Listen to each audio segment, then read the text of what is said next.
Okay, it is 9 o'clock, Thursday, December 17th, and I want to call the Humboldt County Board of Health meeting to order. First thing we'll do is a roll call. Sheriff Allen. I'm here. Good morning. Thank you. Dr. Stringham. I'm here too. Good morning. Morning. Commissioner French. I'm here. Commissioner Bell. I don't know if Commissioner Bell will be with us or not this morning. Are you on, Commissioner Bell? And Commissioner Cherry? Commissioner Cherry had notified me he probably wouldn't be on today. So we'll move on.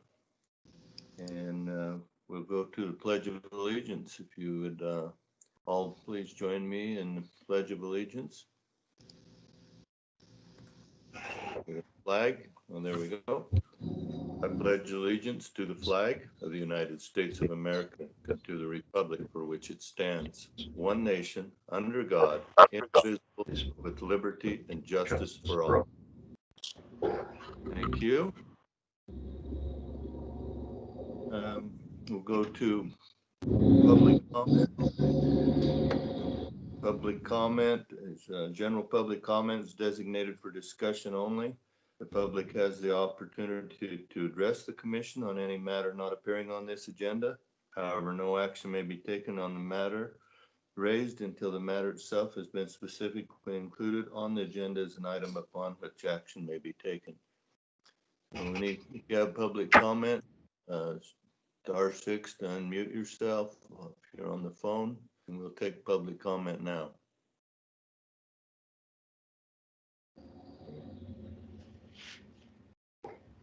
Hearing no public comment, we'll move in. We're going to change the order a little bit this morning. We'll move into an update from Captain Wilkin, our emergency manager, and he has some guests, I believe. Captain, you're up. Getting there. Yeah, it's giving me grief. Commissioner, can you hear me?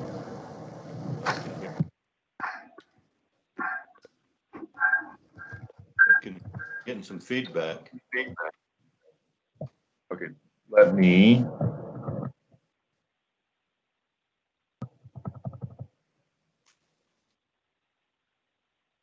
Are you able to hear me okay now? Yes. So this morning, we invited the Nevada Department of Health to come in and give a presentation. And it's a short presentation, and it just relates to the tiers of the vaccine and kind of how the state is running that side of the program. That way we can get some information here to everybody. So they should be on the call here with us. So if they are, I'd like to invite them to join in with us. Hi, yeah, thank you, Captain Wilkin.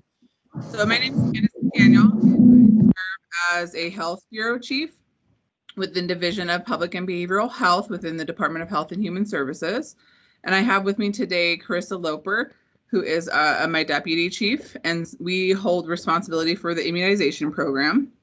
And so I'm going to have Carissa just share her screen so we can provide some information for you. We're going to go through quickly. We want to be able to answer a lot of your questions.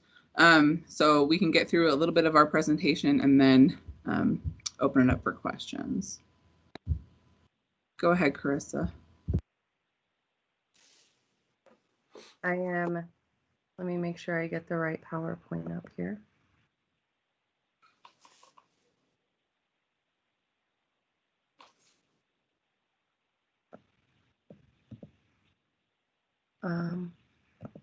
Sorry, I can't see both at the same time. Am I sharing my screen? You are. Mm-hmm. Okay. You just want to start it. Yeah, you got it.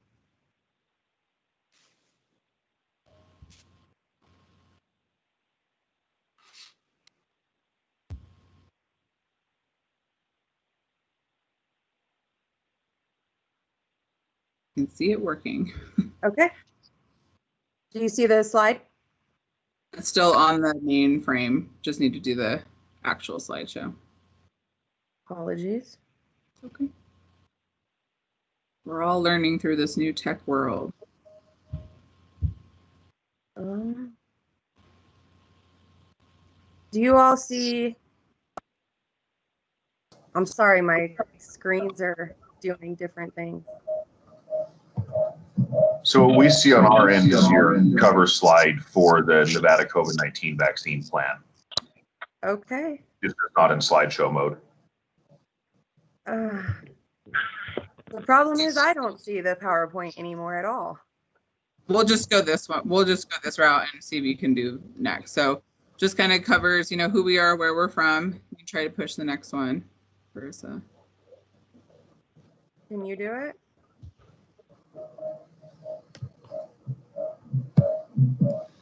Hi, Carissa. Yes. Hi, are you using I'm assuming you're using the Teams program, that's why we can see you. When you click on share content, there is on the left side, it says PowerPoint and then browse. The browse is a link. If you click there, you're able to upload your PowerPoint presentation into Teams, and it'll be a better way of sharing that presentation. Thank you. I am going to do that right now. Okay.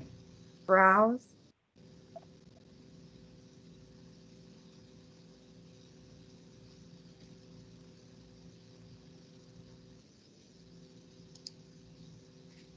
Okay.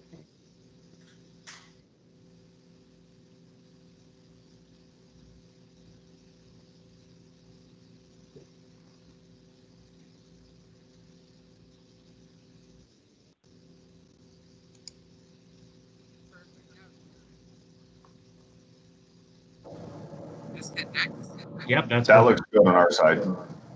Yep, so that's the way we should all do it. Right. Thank So just a quick agenda, and we can go through some of these things relatively quickly and be able to provide that time for you all. But talk about the playbook and more specifically, really this phase vaccination strategy, how we come up with the tiers and the allocations, all those ethical considerations. So next, please. So our framework is found on the Nevada Health Response website. I think it's at 112 pages now, so completely understand if no one has read through the entire thing. But a lot of answers and structure are held within this playbook and can be found online. Next, please. So this phase vaccination strategy, you've probably heard, we're really starting with our frontline healthcare workers, EMS, remaining healthcare workforce, our law enforcement, public safety, and emergency operations. Essentially, this critical infrastructure in tier 1 really is meant to support, you know, the health and safety, the critical health and safety of all Nevadans. And then we move into Nevadans living in congregate settings that are, you know, medically vulnerable. This specifically, as tiered out in the playbook, is for our long-term care and assisted living facilities. And then from there, we're looking at our identified critical infrastructure workforce. So again, as we talk about, you know, what keeps our families healthy and safe while we're at home, you know, grocery stores, etc. We're going to go through a little bit of that. Nevadans experiencing homelessness, and then we move to those who are 65 and older, who have underlying or comorbid health conditions. And then we move down to the general public, where we anticipate right now, late spring and into the summer of 2021.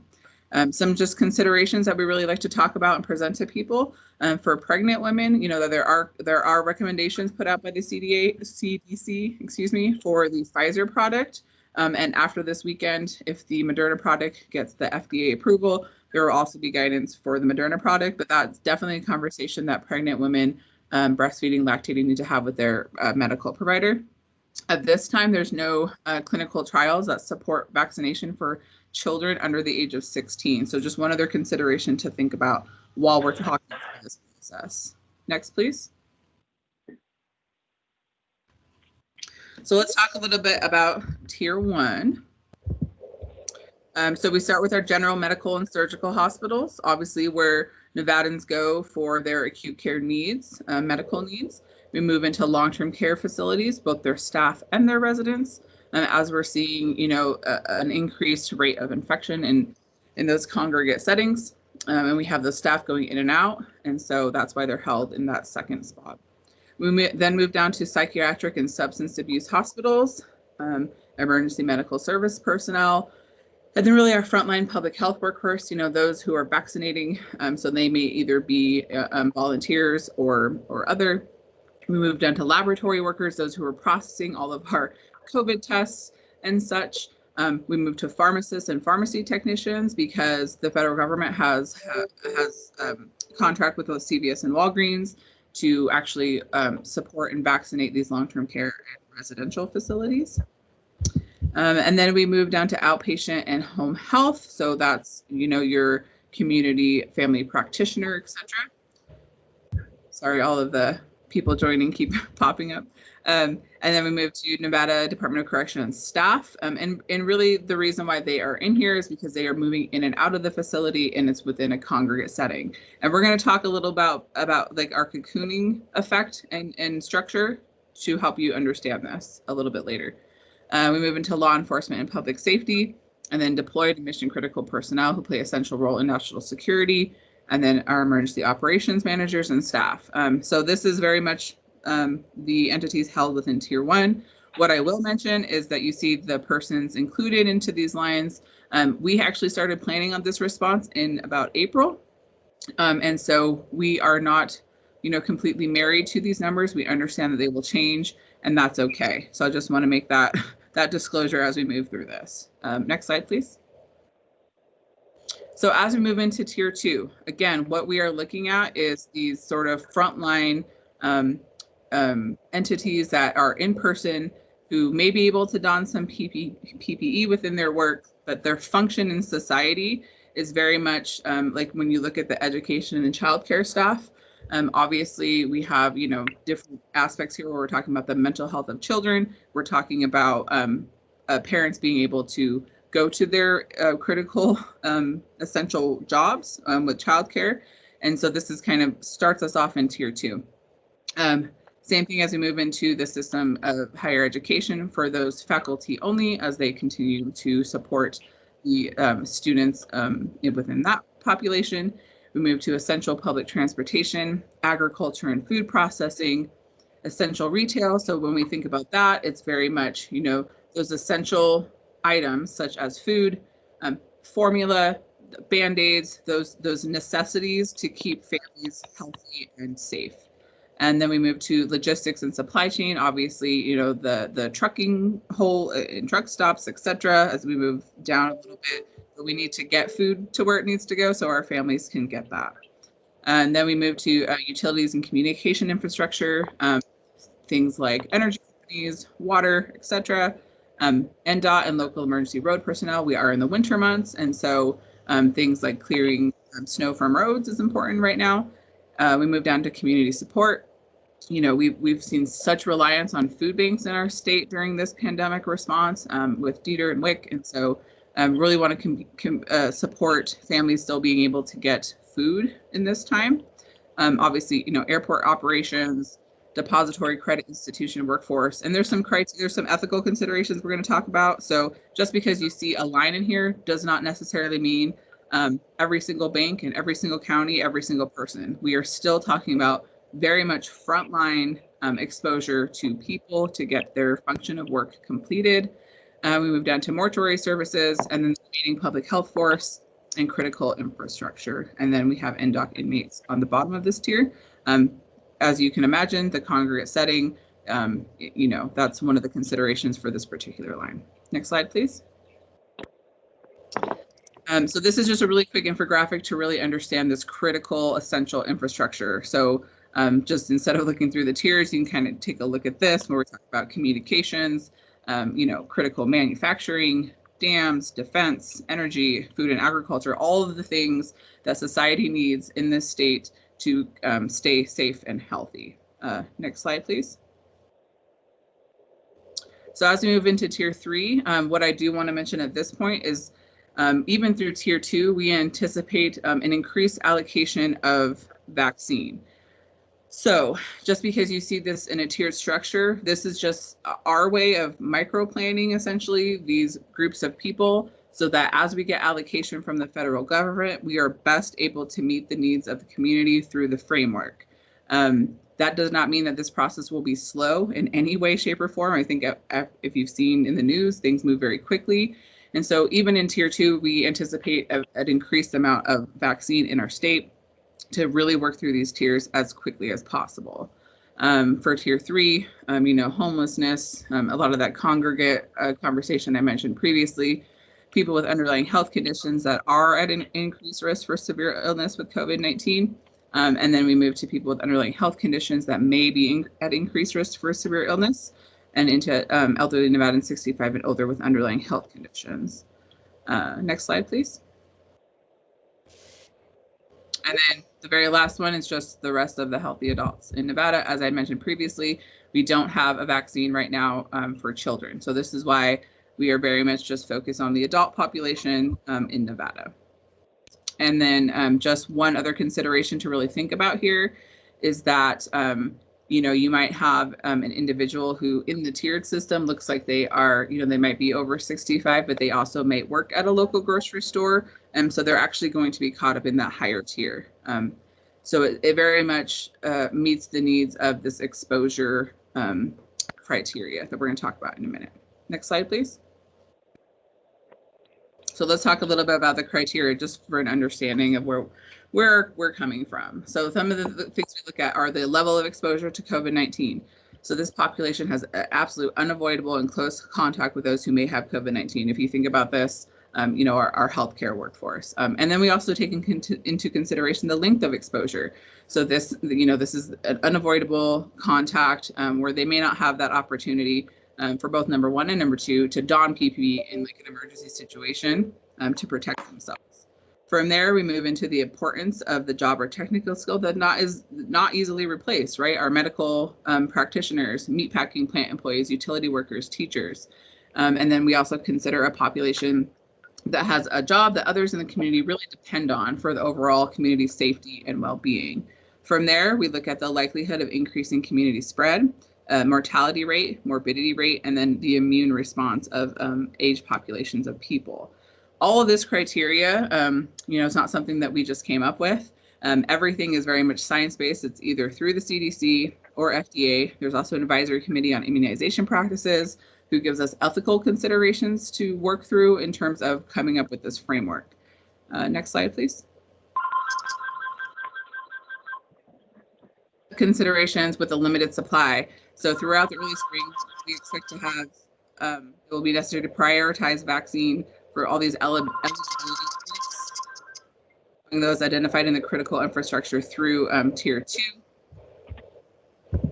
And then the Nevada State Immunization Program, which is us, we have guidance to prioritize employees whose job absolutely cannot be done remotely and cannot socially distance while they're conducting their job duty to keep us all safe and healthy. Until this vaccine supply increases and those position types that can work remotely, then they're recommended to get their vaccine. Next slide, please. Some details about tier 2. We get a lot of questions. Who will be vaccinating and where? And so at this time, we are very much just focused on tier 1. We have, a lot of planning and support with our partners, but we're looking at, tier 2, what's going to happen with that. So we're looking at, county health districts, community health nurses, your local providers and occupational health groups, nurses, pharmacists, EMS volunteers, and then the potential to open up some other local pharmacies outside of the CVS and Walgreens that are already contracted with the U.S. government for our long-term care facilities. And then, this question of when, this is a great question. A lot of people are interested. And so we at this point in time, with the information that we know, our timeline for tier 2 indicates like late January, early February is when we will start tier 2. And some other really, really important considerations to understand about like the full immune response is that for the Pfizer product and the Moderna product, it's a 2-dose series. Both doses have to be administered to have that full immune response for an individual. The Pfizer product is a 21-day minimum interval between the first and second dose, and then the Moderna product is a 28-day minimum interval between first and second dose. So as you can imagine, your vaccinators in your community, they are having to keep track of all of this. Both doses have to come from the same manufacturer. You cannot change up. You can't have your first dose from Pfizer and your second dose from Moderna. So logistically, the Nevada State Immunization Program really holds responsibility for supporting all of that planning for each of our communities. And then we do want to talk about side effects. So a lot of the information from the clinical trials that we've seen is that, it's totally normal to have an immune response to a vaccine. Soreness, redness at the injection site and the sore arm, and fatigue. A lot of clinical trial volunteers actually experienced a fever, most significantly after that second dose. So just one consideration that, as an example, our healthcare system are very much planning for. So they don't obviously want to take out an entire unit of like an emergency room with having them all get their dose on the same day. So just one other consideration for this very complex sort of rollout. Next slide, please. So at this point in time, I just want to ask, we have a lot of detail about vaccine clinical trials and the safety and efficacy and how quickly Operation Warp Speed went, but why they went that way. So I would just ask at this point if you feel like it would be beneficial to review any of this right now.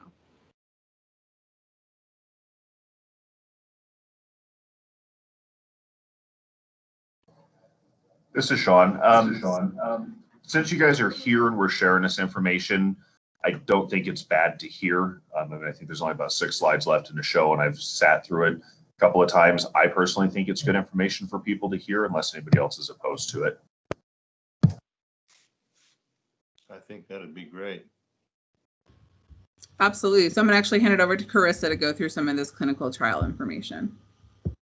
Thanks, Candace. Okay, so basically, I just want to review the clinical trial process. Most of this is just in an effort to increase vaccine confidence and ensure vaccine confidence.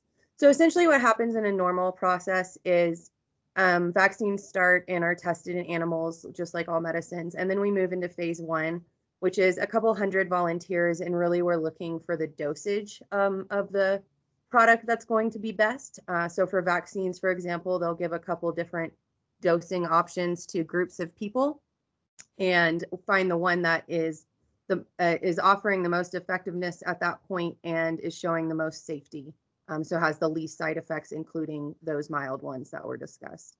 Then we move into phase 2, which is we've got a few, much more hundreds of volunteers.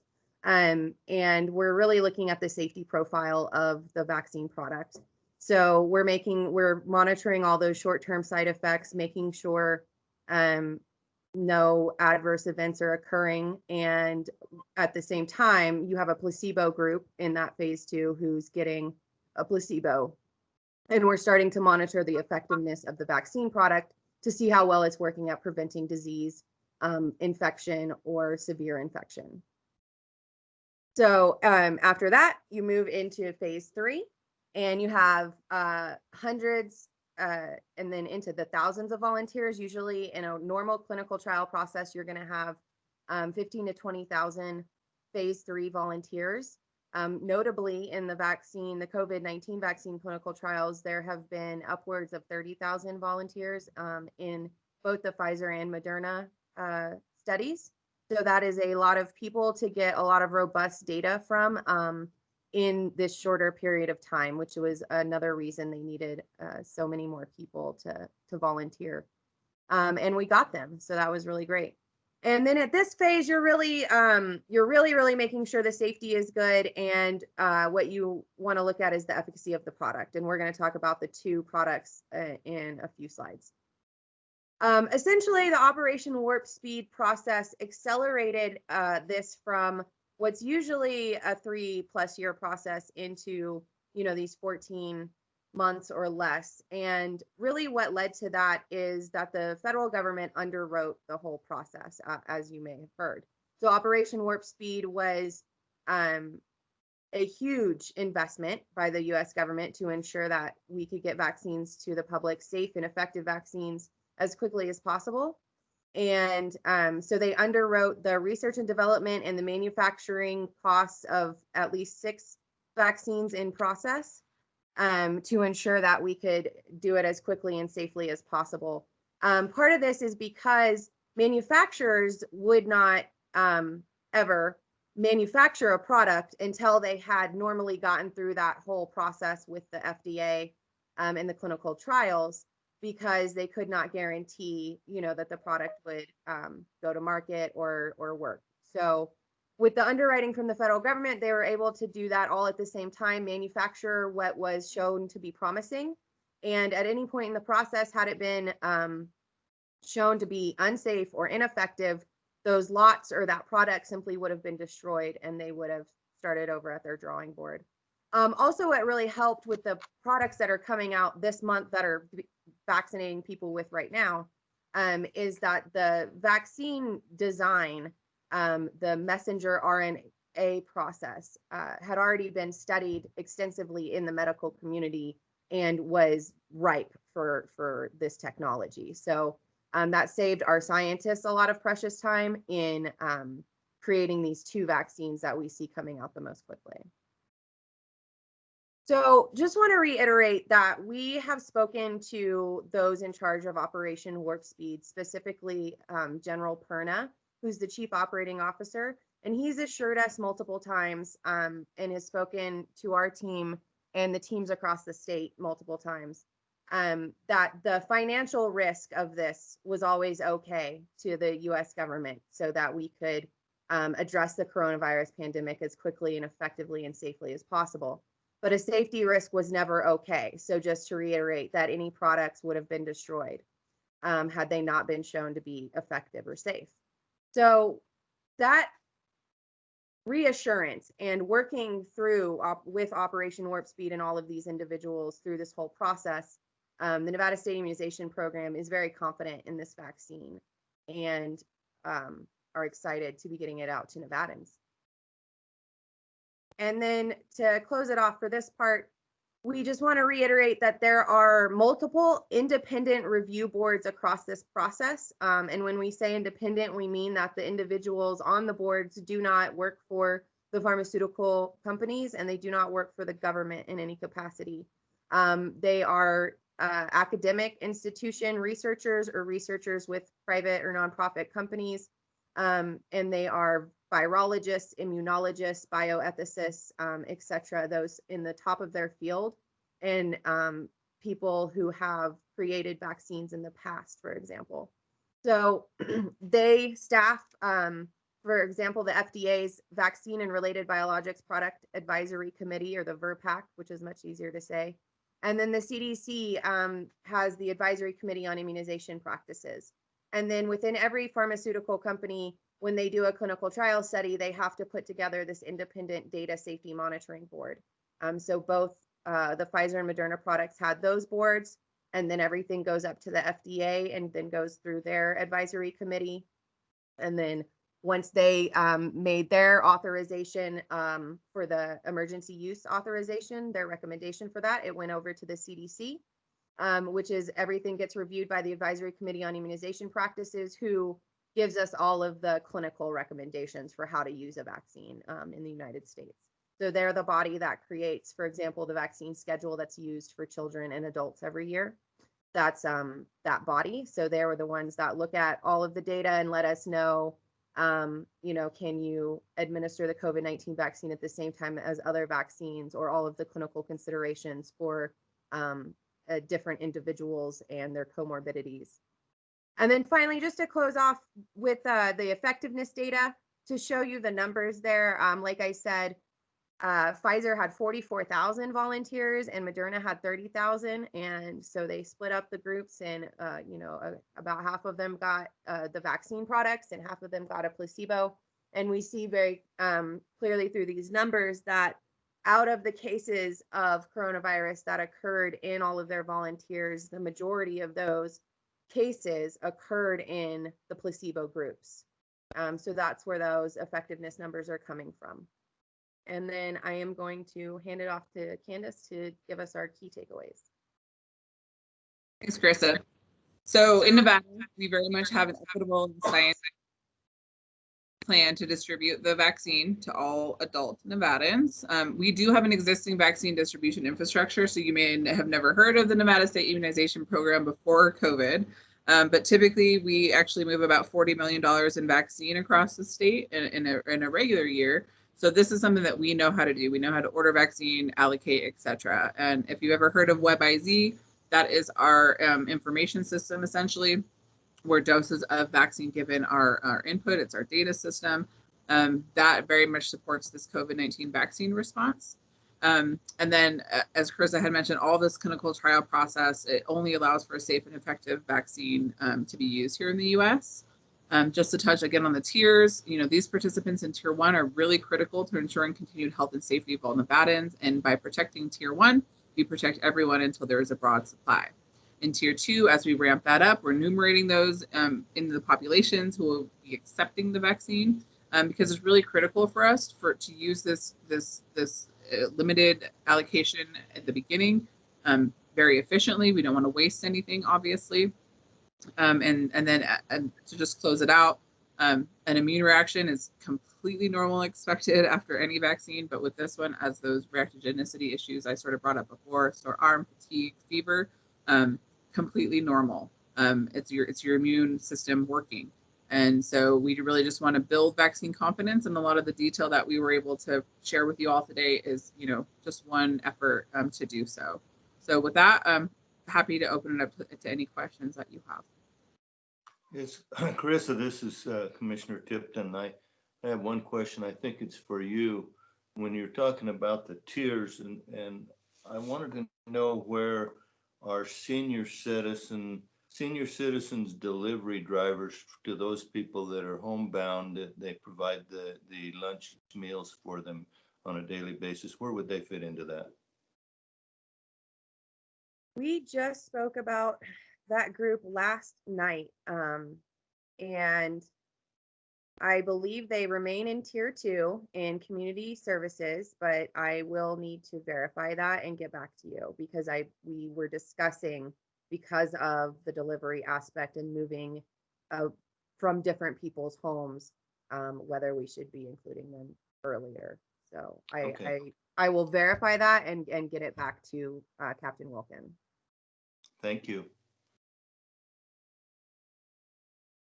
Does anyone have a question? Any of the commissioners that are on? Commissioner French?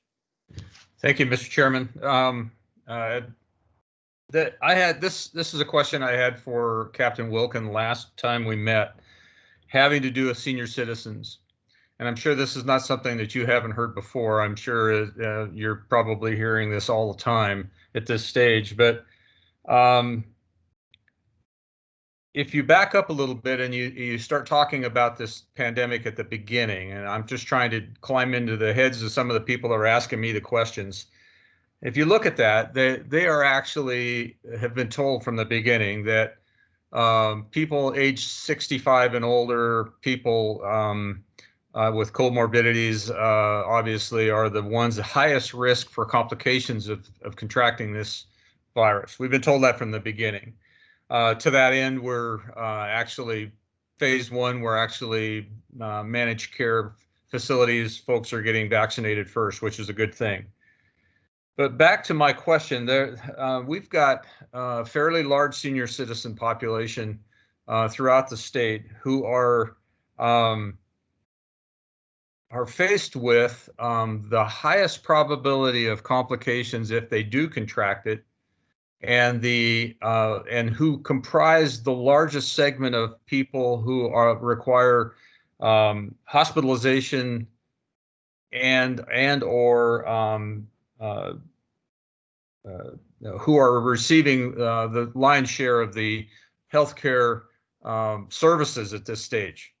So theoretically, and then if you look at that, the logics would dictate that we would vaccinate those groups which have the highest probability of complication and or death. And secondly, that would obviously, it would preserve life, but secondly would have theoretically an impact on our healthcare facilities. If you look at the statistics across the state, as you probably will have, the vast majority of the folks that are utilizing that healthcare and trying to survive this infection are folks that are senior citizens. The vast majority of the folks that are dying are senior citizens.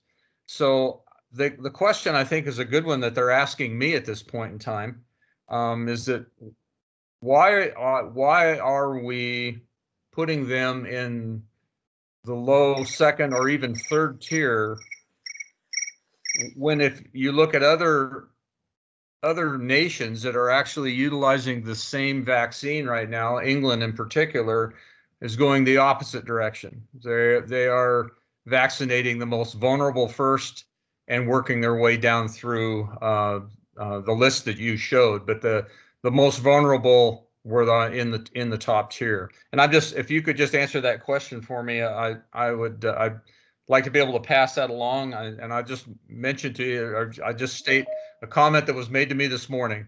Perception's reality for a lot of people, and if they're seeing a plan that says we're going to vaccinate people in the low risk category, in particular folks that might be incarcerated, for instance, and at the same time we're not going to vaccinate those folks which are high risk.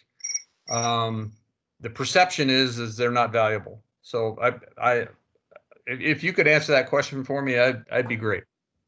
Thank you, Mr. French. I'll start and then I'll have Carissa jump in as well. So to your point, the most vulnerable, that's where you find those long-term care assisted living facilities right after our healthcare workforce. So obviously most of those individuals are over 65, right? So that would be the first answer to your complex question, which I know is important to sort of dive into. So I appreciate you bringing it up. So my first part would be, yes, long-term care facilities, assisted living, et cetera. Obviously, even and noticed by the CDC that we need to vaccinate those individuals first. And actually, Nevada, there's a lot of other states where the allocation system is really difficult. But what I can tell you is we are essentially turning on that particular system for the pharmacy partners. We did that immediately, and not every state did. So I do want to mention that. And then when we move down to what we really have to look at is congregate settings and occupation almost. If you have those individuals, it's the exposure issue, right? And a little bit of choice. So if we have individuals who are 67 and they work at your local Walmart, they are higher up in the tier. And I mentioned that when I was kind of talking about this tiered structure. Of those considerations I talked about, the exposure, the length of exposure, the importance of their technical skill, etc. That's the criteria we use to sort of address those individuals who have a higher chance of exposure to COVID-19.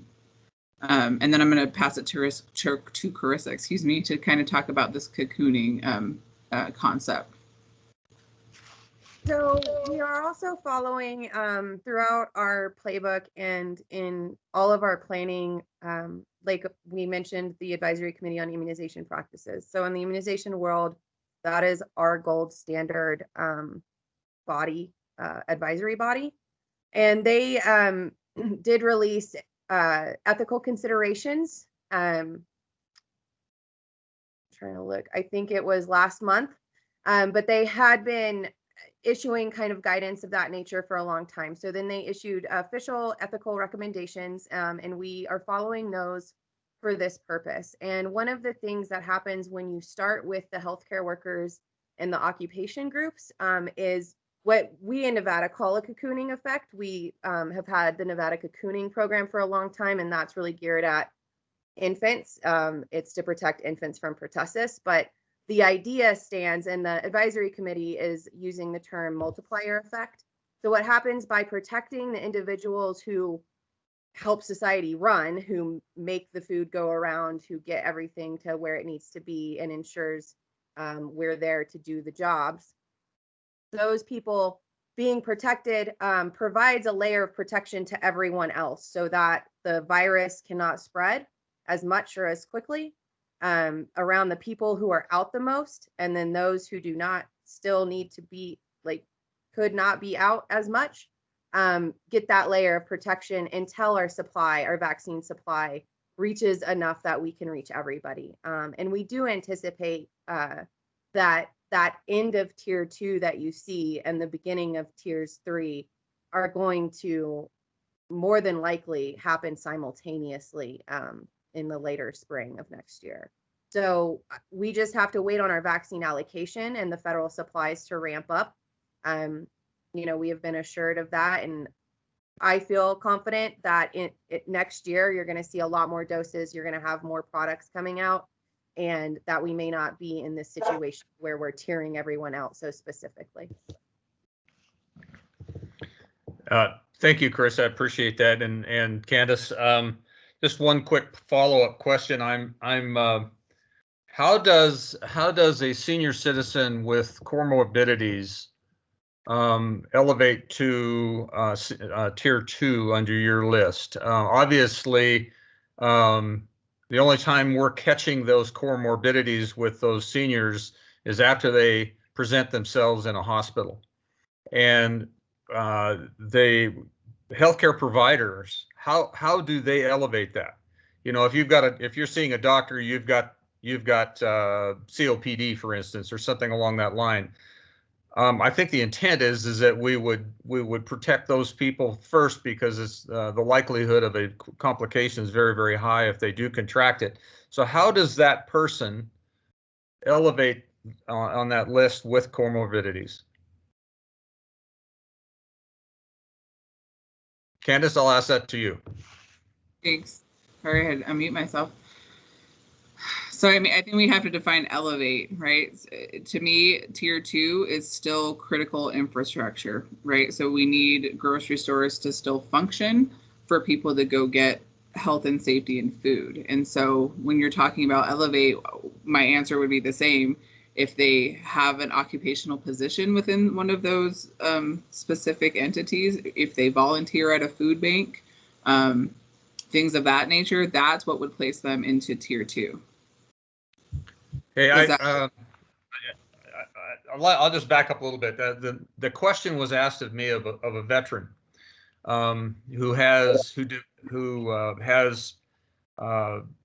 developed COPD as a function of his service in Vietnam, and he does most of his. He's not in a managed care facility. He's just a citizen here in town, just hanging low right now, trying to keep out of the way of this stuff. And he asked the question, how do I go about that? He says, I'm not employed any longer.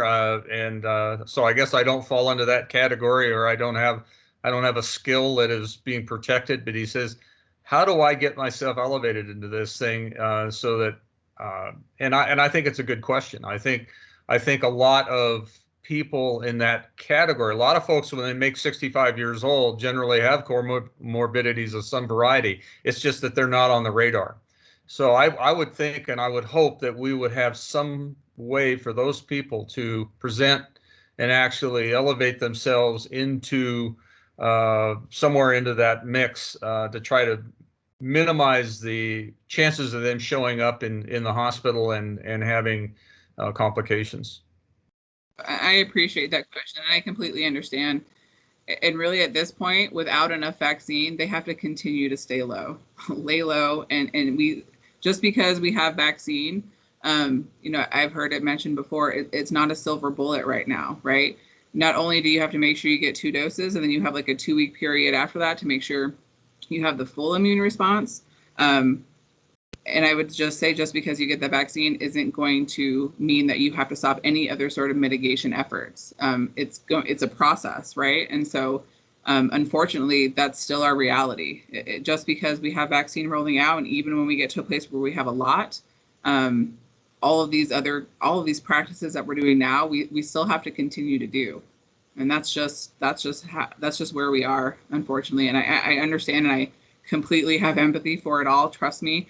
If you can imagine how we feel about having to support vaccination for every single occupation, every single population, people with disabilities, et cetera, and putting it within a framework, that's why we have to rely on a very science-based approach. That's why we use the ethical standards. That's why we use CDC and FDA, because it's tested and true, right? And so we have to be able to very much back up our framework. And we feel confident in doing so. This isn't just something we came up with, obviously, but that's why we use the criteria we do. And so the criteria we have, if something changed, if the Advisory Committee on Immunization Practices comes out later on and they say, hey, we have a different consideration. This is kind of what's happening. Our responsibility is to take those recommendations. And as we've always said from the beginning, our playbook is very much a living document and fluid. If there are recommendations that come out that would support something different, it's our responsibility to look at that and then make those recommendations for Nevadans. So that's kind of a long response, but that's our perspective. I sure appreciate your thoughtful response on that, and I just wanted to, as long as we're talking about the criteria and the messaging that is coming back from health boards like this one, and from hospitals across our state right now, one of the purposes of putting together a vaccination protocol was to take the load off of our hospitals within the state. Obviously, you're well aware of they're to max right now. And if that is one of the key primary criteria, it would seem to me that we would vaccinate that group of people that constitutes the primary population of people that are being required to use the hospitals if they contract COVID. And that's the senior citizens. So ultimately, under this program right now, we shouldn't expect to see a reduction in hospitalizations and or complications anytime soon. Correct? I would say that if mitigation practices are followed, that to me would support sort of this hospital conversation. It's not just, like I mentioned, it's not just the vaccine. This is going to take time to where we get enough people in the community vaccinated to where, you've heard this herd immunity concept. We don't know what that percentage is even right now. For me, I think vaccine is just one tool to get us to the end of this entire pandemic, but it's not the only tool, right? And so it's unfortunately not a direct resolution or answer. There's so many complexities that kind of go into this entire conversation of like, where is the end? How do we really support our hospitals? But I think we have to do all of the face covering 6 feet apart, all of those mitigation strategies on top of, if I had enough vaccine, if I got 2.1 million doses right away, we wouldn't even have to have this conversation. Unfortunately, this is just the way that it's rolling out. So I appreciate all of your input, and I appreciate the opportunity to sort of explain and understand. But we just stick with our science-based approach and what we have right now. That's my best answer. Thank you, Candace. Thank you, Candace. I yield back to you, Chairman. Thank you, Commissioner French. Sheriff Allen, you have any questions? Yes, I'll try to make it fairly quick. I just got a couple of questions, couple of comments. I was on a meeting yesterday. Even though COVID-19 is new, the process of disseminating vaccines is not around the country. The federal government through the CDC has a strategic national stockpile. It's strategically located in 12 locations all across the country. And these are secret locations that are undisclosed. And in situations like this, the SNS, which includes pharmaceutical and medical supplies, is activated and disseminated where it's needed. And of course, this is a huge undertaking for all of us. And I appreciate Carissa coming on and Candace coming on, and I appreciate your question, Commissioner French. And I just, the SNS, people go back to the CDC to receive training. I don't know if they still do it. I know I attended back in about 2009 in that area to learn how to load the trucks, to learn how to do these pods, to learn what the priorities are. And it's very huge undertaking on this. And I just kind of wanted to just throw that out there that just because COVID-19 is new, the process on getting these vaccines out is not new. And I wanted to throw that out. The other thing is Dr. Stringham had a program on Monday. I did listen to it. I do think it was very beneficial for our community. However, I do feel that somehow or another, people think that the sheriff's office is the one that is in charge of these vaccines, and we're in possession of the vaccines. We never possess these vaccines. They go straight to the hospital or straight to the doctor who's going to administer them or that. We are just basically the facilitator, the communicator, the ones we talk to the state health department, the Division of Emergency Management. So in no way are we holding on to these vaccines. We are going off the guidance that is provided to us. And like I believe Candace said, the demand right now is high. However, the supply is low. Is what they've got to do is find a way, or once they get a higher demand or a higher supply, then these will start being pushed out. Once again, like Candace said, if we had 2.5 million doses, we wouldn't be having this conversation. So it's got to be tiered out in this way to get these vaccines out. We want everybody to have it as soon as possible. We are doing everything on our side to get it out to everybody as soon as possible. Now, one thing, and I guess this is more of a kind of a question to Candace and Carissa. One thing I didn't hear you guys talk about is the 15-minute wait after you receive the vaccine. Can you guys explain that? Yeah. So the 15-minute wait, honestly, it's not a new recommendation for vaccine. And so there's others that also have this recommendation. And so for the general public and people, you get your vaccine, you'll sit down, you'll wait 15 minutes, and then be on your way. For any individuals that have a previous sort of allergic reaction to a vaccine in particular, they're kind of bumping that up to like a 30-minute wait time, but that's very minimal amount of people, and they know who they are. But it's nothing new. It's definitely just a recommended medical practice. Carissa, do you have anything else about that?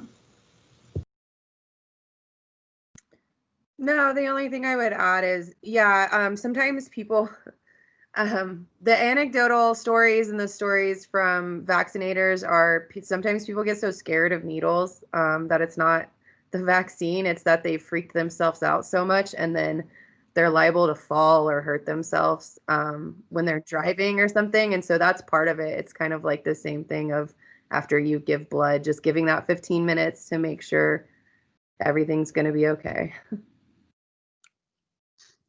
All right, thank you. That's all I have, Mr. Chair. All right, thank you. We'll go to Dr. Stringham. Do you have any questions? No, I want to thank you both very much for being here and provided some very good information. We really appreciate that. And I kind of want to speak just very briefly to the issue of how these vaccinations are divvied up, how we decide scientifically what's best.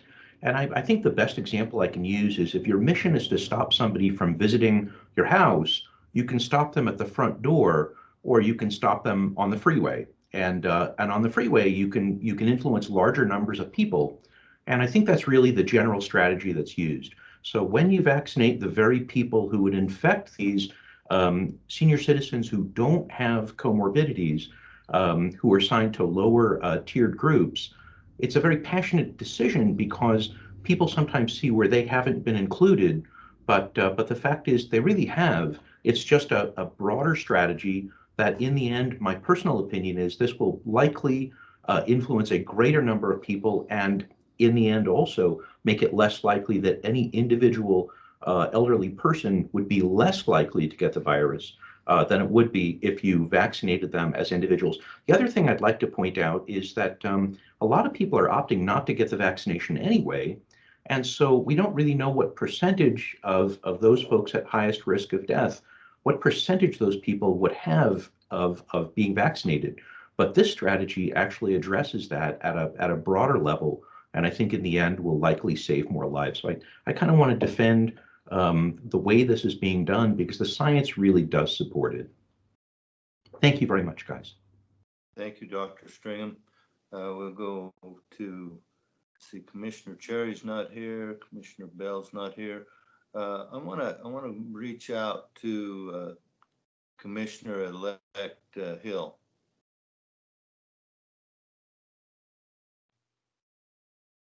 Chairman Tipton, can you hear me? Yes, I can. Yeah, this is Commissioner-elect Jesse Hill. I just wanted to maybe make a statement more than anything. I completely agree with Commissioner French on the stance of the 65 and older. You know, I see how the tier alignment, and I understand Dr. Stringham. You know, the science speaks to trying to protect them, but you know, I also in the back of my mind, you know, want to say these 65 and older that don't work. They're enjoying retirement. You know, they're second to the last on this to receive a vaccine. I just have a really hard time wrapping my head around that. And you know, we talked in the beginning about overwhelming our healthcare system. It seems to me that those people would be the highest risk to us to overwhelm this healthcare system and need that long-term care. That's all I wanted to say. Just a statement. Thanks. Thank you. Commissioner-elect Haas, are you on?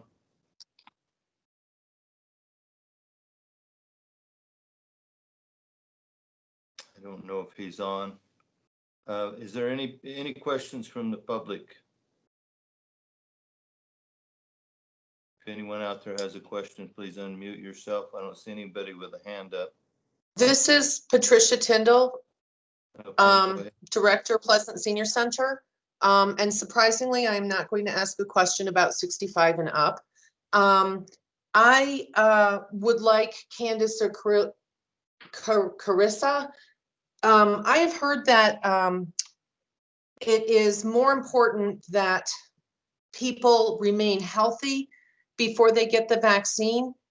NPR was saying if we had a vaccine that was 50% effective and a much lower infection rate, that it would be better at mitigating this virus than if we have a vaccine that's 95% effective, where we are in the middle of a high wave and have a huge infection rate, that the vaccine is not a silver bullet because you're already, you know, in the middle of the tsunami of infections, and the vaccine being effective and coming out isn't going to help unless the community can get the virus under control before these people are vaccinated. Can you explain that a little bit? Or I guess I was listening to NPR and I don't fully understand what point they were trying to make. But we're at 8% in our community, so I feel like that's a high infection rate. What should we be doing, and why is it important to get that infection rate down before the vaccine comes out? So without hearing the entire presentation, it's kind of difficult to answer. So I'm just going to try to provide some info and then see if you feel like it's helpful. The one thing that I can tell you about the Pfizer vaccine and some conversation that's happened with, you know, people with current infection or a previous infection is that obviously we're not vaccinating people with the current infection. They have to sort of have that resolved. The reinfection rate right now, what's looking at is the 90 days post-infection is relatively low. And so just for this Pfizer product, they're kind of recommending that if you've had a COVID infection in the last 90 days, you can probably wait to the last part of that 90 days. But it's difficult without hearing the entire NPR discussion to really answer that question. Does that help at all? It does. I guess what I didn't really understand everything they were saying, but they were basically saying that if you have the virus raging in your community and a lot of people were sick, getting the vaccine doesn't make it, doesn't just cure everything. Like now these people have the vaccine, you get the vaccine, it cures the virus. The virus is still out there, right? And still communicable. And if you get the vaccine, maybe the virus slides off you a little bit, but it doesn't mean that you're protecting anybody else but you and the whole community. And that that it's more valuable to have the community have a lower infection rate so that it's non-communicable, I guess. So I guess when you were just saying it's not a silver bullet, I keep thinking that this is the point they were trying to make, that the vaccine doesn't cure the virus and then magically your community is going to be fine. It's, you know, the virus is still there. It's just sliding off the people that have had the vaccine. Right. Yeah, no, I see your point. And to your point, and maybe Dr. Stringham has some good insight here as well, but it's very much, you know, those mitigation strategies still have to be practiced. You know, you can't go get your second dose and then sort of interact with the community and not wear your face covering, et cetera. I don't know if Dr. Stringham has any insight of. Yeah, I think, thank you, Candace, for your response, and thank you, Pat. I think those questions for Dr. Stringham, we should wait for his report. These ladies were kind enough to come on and tell us this morning, give us their information. Let's kind of try to keep the questions specific to what they presented to us today. I did see we had a hand up for a moment. Another question. There's someone else that wanted to ask a question.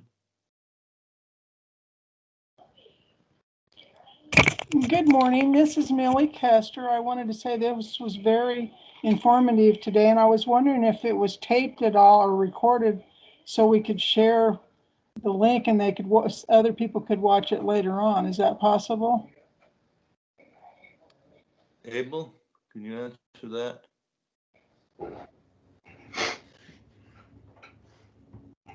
I know it's recorded because it's a public meeting, but I don't know if it's taped.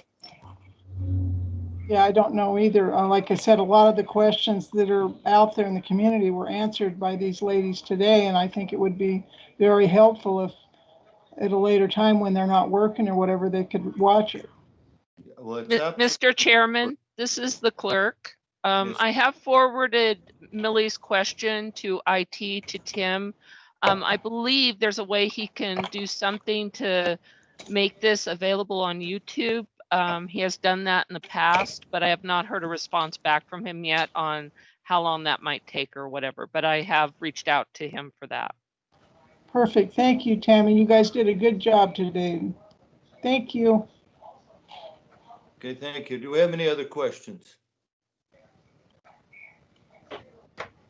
Well, thank you very much, Chris and Candace. We certainly appreciate you, and we'll go back to Captain Wilken.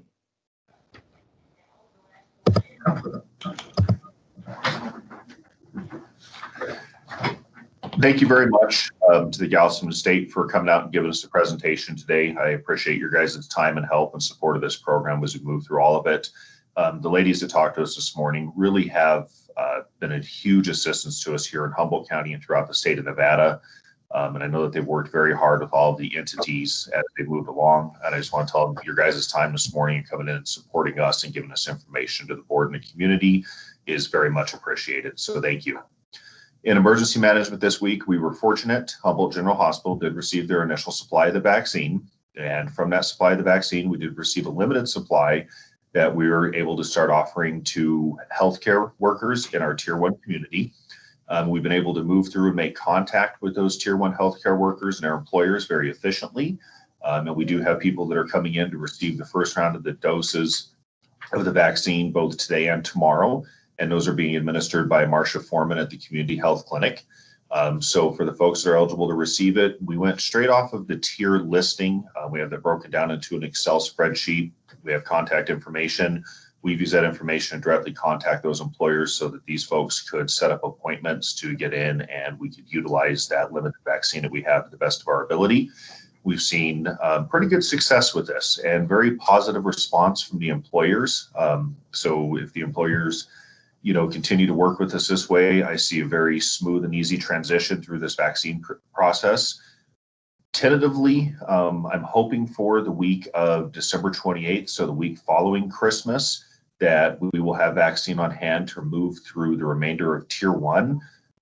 If what we've seen so far has been a model of that, the communication has worked out with these employers and these folks just absolutely excellent. So we'll continue to move through those initial doses of the vaccine. And we're still waiting additional information for when we're going to begin Tier 2 and those later tiers. Also, the state's doing a large PPE push right now. So we are able to get the personal protective equipment that we need in to do these vaccine pods and to keep the folks that are working with our community safe. When I have exact numbers and I know when that's coming in, then I will update you guys. It's kind of like with the Binax Now test. It's, just waiting on notification to be able to pick that up from the state warehouse. Other than that, other operations have been consistent, and continuity is going well as far as emergency management side of things goes. And I don't have too much else new to report this week. Thank you, Captain. Does anyone have a question of Captain Wilkin? Commissioner French? I have none, thank you. Yes, Dr. Stringham? No, I sure don't either. Thanks, Sean. This is Sheriff? Marcia Foreman. Can Sheriff? I add to Sean's? Yes, go ahead, Marcia. Okay, so the hospital was gracious enough to what they had left over to let us use to start with the tier 1s. So we have been giving those vaccines today. We're doing them today and tomorrow. For those tier 1 people, they are a scheduled appointment. They are outside and they must wait for 15 minutes afterwards. Just like following all the other CDC rules and that type of thing. These vaccines will expire at 10 a.m. on Saturday morning. So if we need to, I can come in between 7 and 10 a.m. on Saturday morning if we still have vaccine and have people who would like those vaccines so that we don't lose any vaccine. And then we will see these people in 3 weeks for the second dose of this vaccine. And this is the Pfizer vaccine. The hope that Sean was talking about, the 28th and 29th, we're hoping to do that through the clinic also, and scheduling just like we are doing now, working through the tiers. And that will be the Moderna vaccine, and that has a 4-week interval. And so what we're doing is we are scheduling you for the same time in 3 weeks for the Pfizer or 4 weeks for the Moderna. So does anyone have any questions? I do. Marcia, this is Commissioner French, if Yes. I could, how are we getting the message out? Assuming there might be some doses that are scheduled for that could expire on Saturday. How do we get that message out to those people who could benefit from those vaccinations rather than letting the vaccine expire? Sean has Excuse me, just I want to interrupt you just a moment. Commissioner French, I have to step away for a minute. Would you continue on with this? Commissioner French? Okay, Commissioner Tipton, I'm assuming then that you want me to take the meeting then at this point?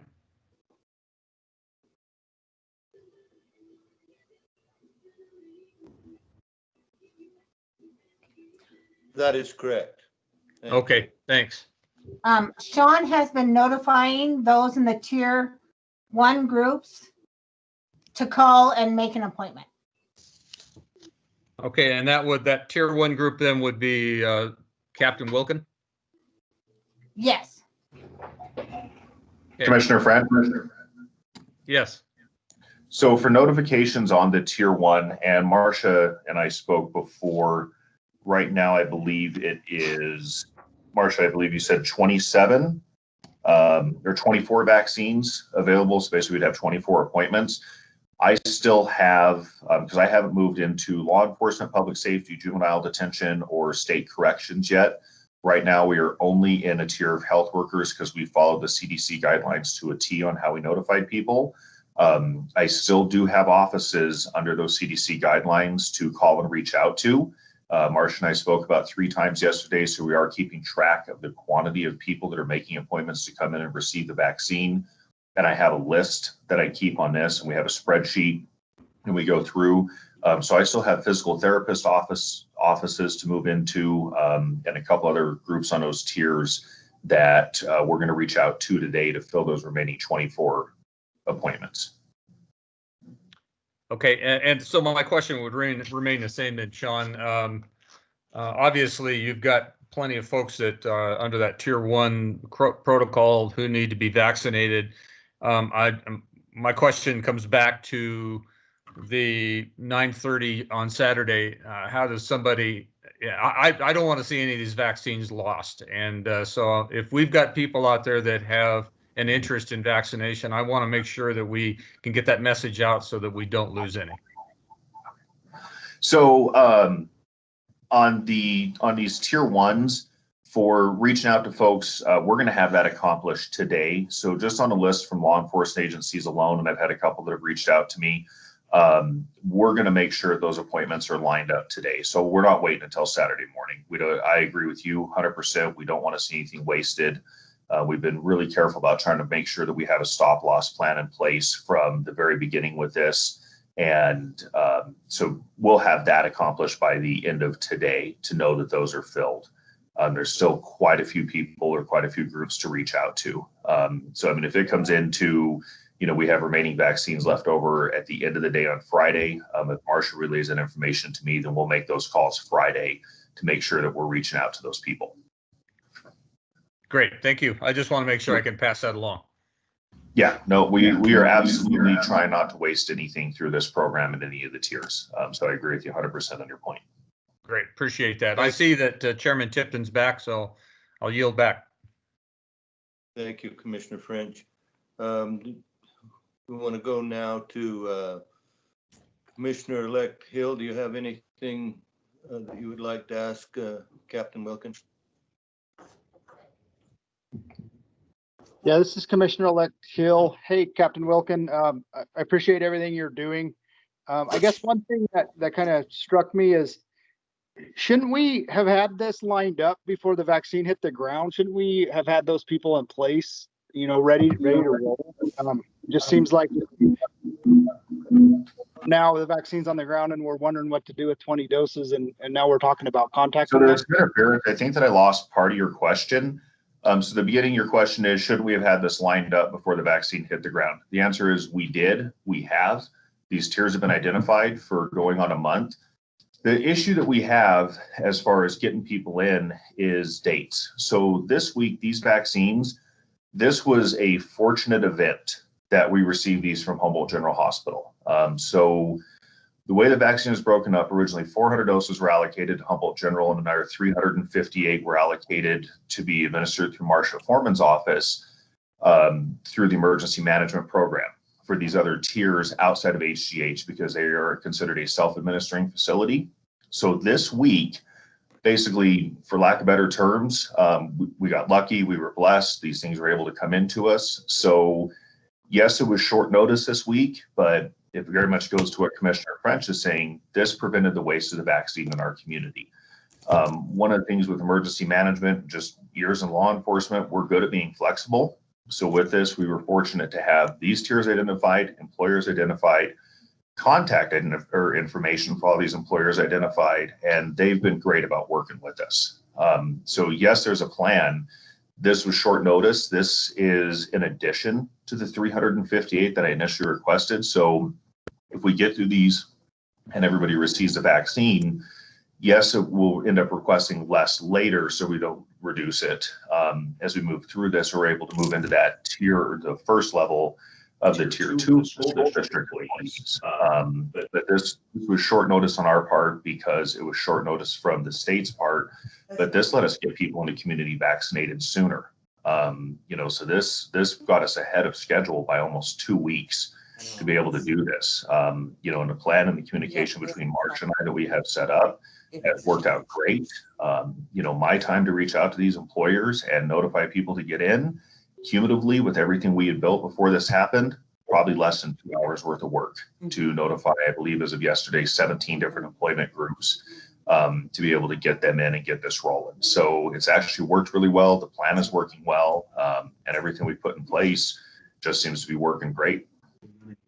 So we were very fortunate in the fact that we did not get any vaccine for the state, for ourselves. Humboldt General Hospital got 250 doses. Well, of course, natural people, they changed their mind, they this or that. So they were not going to use all of those 250 doses. So Janet was kind enough all of their people. to So now let they're us arguing who should- use what they did not use. So this was a gift horse. And of course, between the hospital and Sean and I, none of us wanted to see any of this go to waste. So that's how we had these vaccines for this week. I'm just like, they haven't even, they go next to the tier 1. You only did the hospital. It's EMS, it's public safety, it's law enforcement. They have all these other groups. I'm like, who gives a shit? The hospital has 28. You can do that at the jail. Go to the jail and give those guys their doses. Do detention. Okay, thank you. Mr. Chair, I just, Sheriff, you have questions, Sheriff? yes, I just want to, two things. Marcia, I hope you can be on the phone call through the duration of the meeting, because I do have one thing I want to add at the end. And then also, in addition, and maybe I missed it when Marcia was speaking, but we put in the request for over 700 vaccines at first. We only received 250. We're at the mercy of who's ever disseminating these on that. So, as far as pre-planning, we don't know how many vaccines we're going to get in until the last minute. And I think Marcia kind of hit on that too, but we don't know how many are going to come in. So once we know, we start making phone calls. Thank you, Sheriff. Tammy, did you have a question? Saw you had your hand raised for a moment. No? Any other questions for Captain Wilken? Commissioner-elect Haas, do you have anything? Commissioner. Yes, go ahead. Commissioner Tipton, this is Tom Haas. Can you hear me? Yes, I can. I'm sorry about earlier. It dropped as soon as I touched the phone. I think that, well, I want to commend Captain Wilkins. It's just a real tough job, and I think that he's doing the best he can, and we're all doing the best we can at this time until we get more vaccines in. And at least we got them started. And as far as the vaccination of the 65 and older, I know that they're sitting at home scared to death about the COVID. Would like to get them on as quickly as we can to vaccinate them and help them protect from getting it. And that's all I have to say at this time. Thank you. Any other questions from Captain Wilken before we move on? Chairman Tipton, this is Yes. Commissioner-elect Hill. Yes, go ahead. I'm sorry, I dropped out of there. Sounds like I kind of got run over on the last one. I just also wanted to commend Captain and the sheriff. You know, I know what they're doing is extremely tough and logistics wise. I can't even imagine. I guess wanted to just make that statement on making sure that we're getting everything out there. Kind of echo what Marcia had said too. You know, I don't even know how we can even be talking about some of these vaccines going to waste. You know, I just really hate to see any of that ever happen. So anyway, thanks guys for what you're doing and keep up the good fight. All right, thank you. Does anyone from the public have a question? Okay, thank you, Captain Wilken. We appreciate your presentation this morning, and we appreciate the people from the Nevada Department of Health, Candace and Carissa, for their slideshow and all of their question and answer session.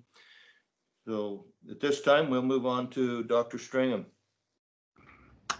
Well, good morning, everybody. I will make my comments as brief as I can. I think a lot of very wonderful information has been shared, and I'd also like to reiterate before I start my comments that the Sheriff's Office, I work with them on a daily basis with vaccine distributions and lots of other issues as well, and I think they're doing an absolutely fantastic job to support all of the operations here in Humboldt County. It's true the job isn't easy, and I think obviously vaccine distribution is a very passionate issue. It's a lot of emotions that are involved, but I really want to let everybody know that from my perspective, and I hope everybody else's perspective too, they're doing an absolutely fantastic job. So I'd like to talk to you a little bit about the number of cases that we have right now. I'm very concerned about this. We haven't really talked about this so far this morning, but I want to issue what I think is probably about the most sobering way to address the number of cases that we've had so far. Obviously, we've been fighting this virus for the last 9 months, and we've had 706 cases so far since March 25th. That was our first case. 706 cases. 50% of those have occurred since December 1st. And essentially what that means is that we are accelerating really, really quickly.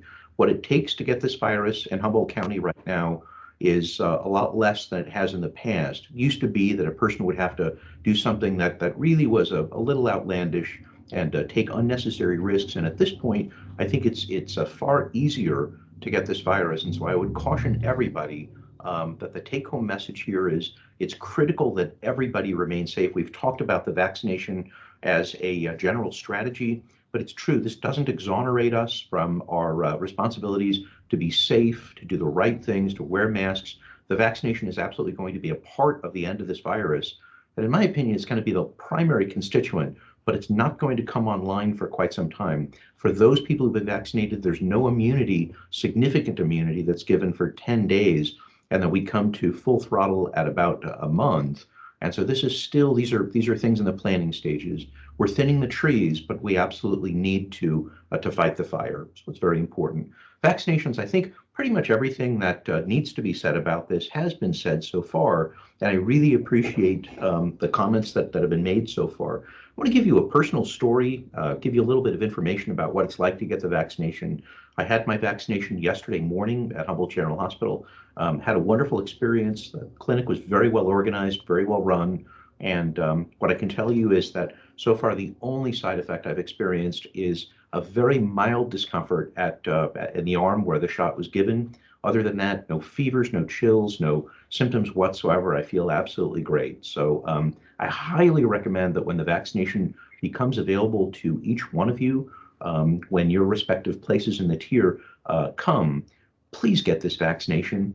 I think we've been talking about allocation and about limitations and lots of different things, but it's my opinion that in the end, the thing that's going to limit us more than anything else, more than our ability to receive these vaccinations in our community, the biggest single factor is going to be willingness of each of the individuals to get this vaccination. And so I think it's critical that in addition to focusing on allocation, we also focus on comfort and the ability that each of us have to accept this vaccination and to do the right things, because that's a big part of what's going to happen here. Again, great experience yesterday. HGH, I thought, did a fantastic job, and I commend them very much. In terms of our next step, I had been very excited about what we were able to accomplish with the Ask Me Anything About COVID program that occurred on Monday night, and Sheriff Allen had alluded to that, and I appreciate that very much. I'm glad that people enjoyed this, and I think the strengths were that there was a lot of good information, a lot of good questions. People had their specific questions answered, which I think is really the right forum to use. My concern was that we had 70 community members who were on the call. And my hope is that we can increase that in the future. I'd like to do more of these conferences. And my hope is that by answering specific questions and engaging people with exactly what they want to know, that we can really change some minds. That's going to be critical not only in getting better mask wearing, better social distancing, and other skills that are going to be necessary, but it's also going to be needed to actually make sure that people feel comfortable with the vaccinations, because that literally is the biggest single issue that we face at this point. I can tell you that that we'll be doing an additional program, just like the one on Monday night. And but this next one is going to be on Friday in the evening, at 7 o'clock on Friday night, tomorrow night. And that is going to be broadcast in Spanish. And people can call in and ask any questions that they like. And we'll have live real-time translation services, which will be provided. So I'm very excited about that as well. In the future, we'll be doing more Ask Me Anything programs. And I'm excited to hopefully get more people on board, more people to become part of the solution with this. And then FAST Team is doing fantastically. We have 8 contact tracers. At this point, we think we have all of the contact tracers that we need. Ben Garrett has come on board as our new executive director and is doing a wonderful job. He's helping at this point in the initial stages to streamline our interactions with Humboldt General Hospital, giving us the capacity to get information even faster than we are now. And there's also a new program that the state is going to be using in order to help us with logging the various cases. So it's a new software program that will replace NBS, the program that we're using right now.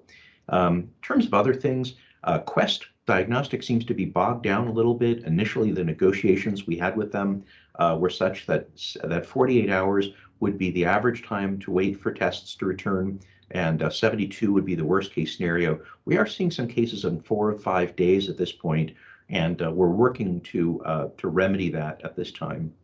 We just think that we get better cooperation from community members with quarantines and other interactions if we can get the information that people need to them very quickly. In terms of other things, some things I'm very excited about, at home, completely at home COVID testing is going to be available here over the next couple of weeks. Don't know what the availability is going to be because the manufacturer is manufacturing 3 million of these tests. They're located in Australia, but it'll give citizens the capacity for about $30 to be able to completely test themselves at home. We don't know exactly how that's going to dovetail with our community's ability to disseminate information and make sure that the information is accurate, but it's exciting technology nonetheless. Leanne from Humboldt General Hospital is sorry that she's not able to make it this morning, and she's given me some information to share with each of you. I'd like to explain that Leanne's not able to make it because the cases at Humboldt General Hospital are really going up very substantially. They were hit pretty hard yesterday with a number of very ill patients, and the intensive care unit is now at 100% capacity. And so they're being forced to transfer patients that they might otherwise be able to hold on to. And I know they do their very best job in order to be able to keep the patients here in Winnemucca that they're safe to remain here, but at this point it's a capacity issue. And they also, the emergency room has been extra busy. They're seeing about 10 relatively ill people each day. And the Rampart, our temporary hospital expansion to the parking structure, is up and ready, but so far has not been needed. And so far, internal beds within the hospital and more conventional hospital services are adequate at this time. Hopefully that'll continue to be the case. West Campus Clinic is seeing about 50 people per day, and testing volume remains relatively high. Vaccinations yesterday, we had 70, and I was very happy that things went well with that. 95 people at Humboldt General remain to be vaccinated. That'll be happening here fairly shortly. And then I was also advised that CVS Pharmacy is going to be here on the 27th to do long-term care residents and staffers. So I think in general, things are going really well. I want to reiterate that what it takes to get this virus in our community now, with the number of cases that we have, is less. It's far easier to get the virus than it ever has been in the past. And so extra attention and caution is absolutely necessary. And I'd like to open the conversation up to questions, and I'm happy to respond to anything that people have in the way of specific interests. Thank you. Okay, do we have questions for Dr. Stringham today? Commissioner French? I have none at this time. Thank you. Thank you, Commissioner. Commissioner-elect Haas?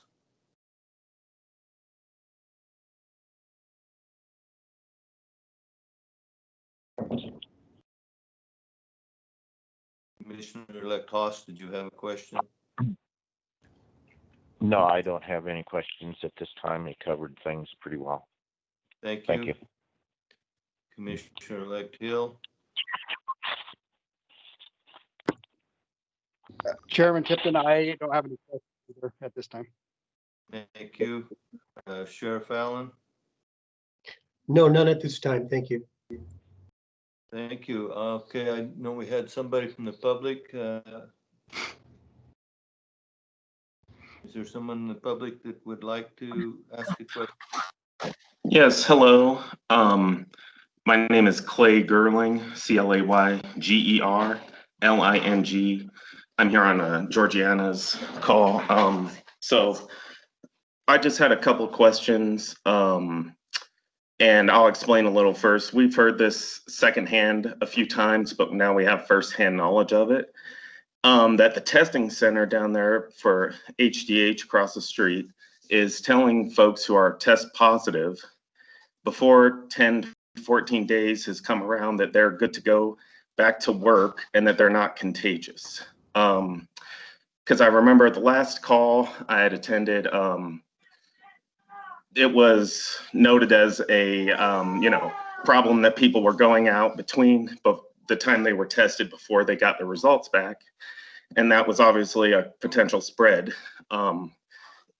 issue. Well, they told my sister-in-law that 5 days after she tested positive, that since it had been 7 days, she was good to go back to work, didn't need to quarantine, didn't need to wear a mask. Well, if you read the literature on the CDC, the WHO, or even the literature they gave at the testing site, the direction is 10 to 14 days from the time you were tested, and also 10 to 14 days from the time you stopped having symptoms. Well, this particular person is still having symptoms, but since the testing center told her she's good to go, she stopped wearing a mask in the house, and since everyone else in the house has also become exposed, 2 people have developed symptoms worse than hers. So if there's somebody, and you don't, my understanding here is not necessary, but if somebody from the hospital wants to comment, that would be great. But somebody there just needs to know that perhaps someone could check up on these workers who are making these calls to be sure that they are giving the proper recommendations. Because if you're wondering why people are going back to work or going about their business like nothing's wrong, it's probably because the testing center is telling them to go back to their life while they're still positive and contagious. So I have firsthand knowledge of this, and we have also heard it from a lot of friends that tested positive that they were told to go back to work way before the recommended time period had ended. So I just really wanted to bring that up. I figured this is the place to do it. And if somebody could check up on that, it would be great, because it's going to, that is causing a lot of problems for a lot of people. And that's all I have. Thank you. Clay, I'd like to field that question. First, I'd like to thank you very much for calling in and letting us know about this. I can tell you that that Humboldt General Hospital really does a good job with a lot of the details and things, and obviously in certain cases things fall through the cracks. So I'd like to make sure that we address this specific concern.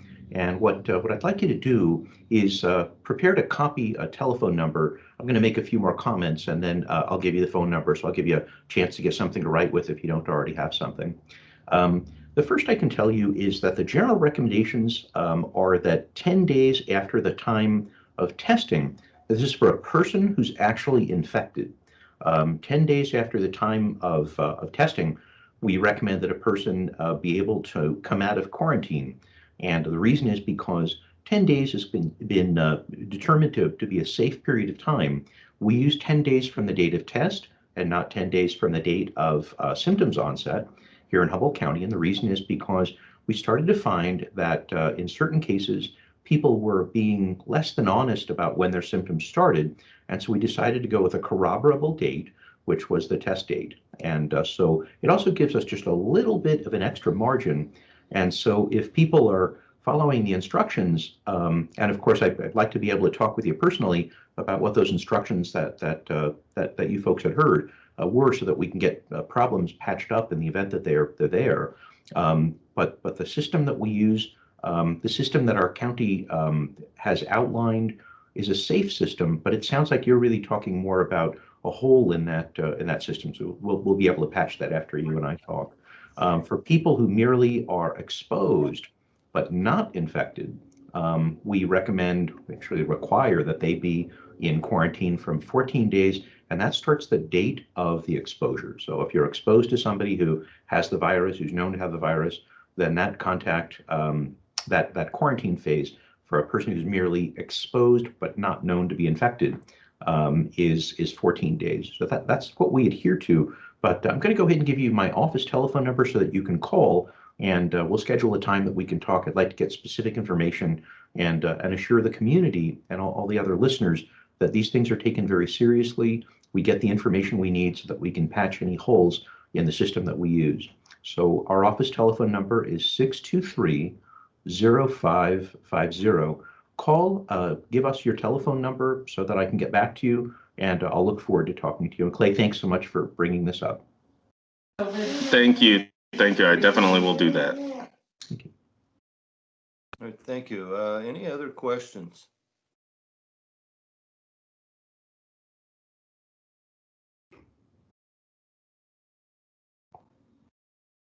Okay, I don't hear any other questions. Thank you, Dr. Stringham. I thought your Ask Me Anything went really well the other night, and I look forward to that being a program that is expanded. I think you said there were over 70 people on. I had someone tell me that they saw at one time there was over 80 on, and hopefully they'll tell their friends, and we'll have a lot more people on the next time. Excellent. Thanks very much for being involved with that. Okay, we will move now to Nicole Maher, our Public Information Officer, and her report. Good morning. Can you hear me okay? Yes, we can. Okay. Well, just to follow up on what Dr. Stringham said, our numbers have been really interesting.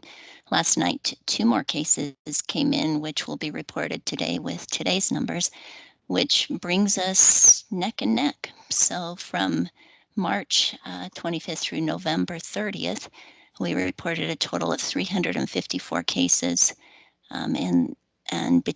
Between December 1st and last night, we report 354 cases.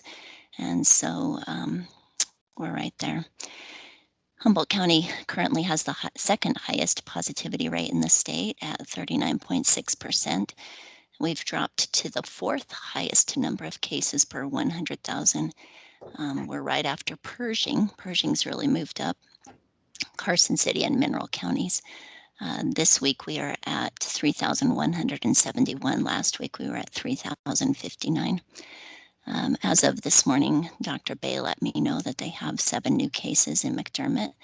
That brings us up 12 from 1 week ago. McDermott currently has 168 cumulative cases, 12 active cases.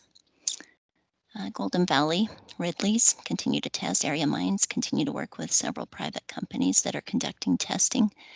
This past Monday was the 5th week in a row that Humboldt was flagged by the Mitigation and Management Task Force for high case rate, high positivity. 16 of the state's 17 counties remain at elevated disease risk. And as has been the case in the past several weeks, as a flagged county, we are not required to present updated jurisdictional assessment and action plans to the state today because the state is on a pause. With regard to hospitalizations, as Dr. Stringham mentioned, Humboldt's numbers have been very high recently. 7 current current residents are hospitalized locally. No ventilators are in use locally, but all 3 ICUs are filled with COVID patients. Humboldt County, as of this past week, has confirmed they will work with the Humboldt General Hospital to offer free testing for residents who do not have insurance. And so we're just waiting on formal procedures to take place so that we can share that information. And Dr. Stringham, as we've mentioned, held his first Ask Me Anything event. And I just wanted to mention, in addition to between 70 and 80 people at any given time on that program, we also had 2 radio stations that were carrying that program. And so we don't have exact numbers on how many people were listening through those radio stations, but definitely had many more than were on the call with us.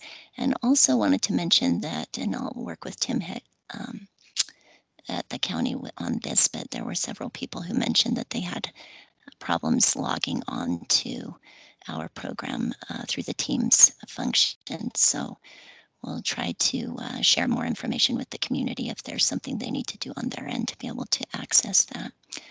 And just happy that Dr. Stringham was first on the list to be vaccinated yesterday, and he provides a great example for local residents. Let's go to our situation report. The state just shy of 195,000 cases right now. That's up about 18,000 cases from 1 week ago. Tests performed up 112,000 from 1 week ago. And deaths, definitely seeing an increase there. 2,653 deaths, that's up 269 from 1 week ago. Just to give you an idea, as far as state deaths, we've been running about 170, 180 a week.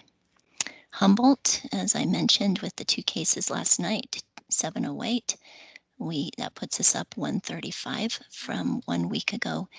Unfortunately, we have one more death to report. That information will be coming out today, and that person passed away at Humboldt General Hospital. Washoe up 26, almost 2,700 cases from 1 week ago, up 50 deaths from 1 week ago. They're at 378. Clark up 13,000, almost 14,000 cases from 1 week ago, and up 180 deaths from 1 week ago.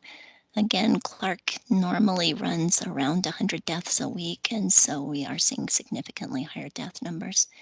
Lander, 337, that's up 47 cases from 1 week ago, 6 deaths, that's up 2 from last week.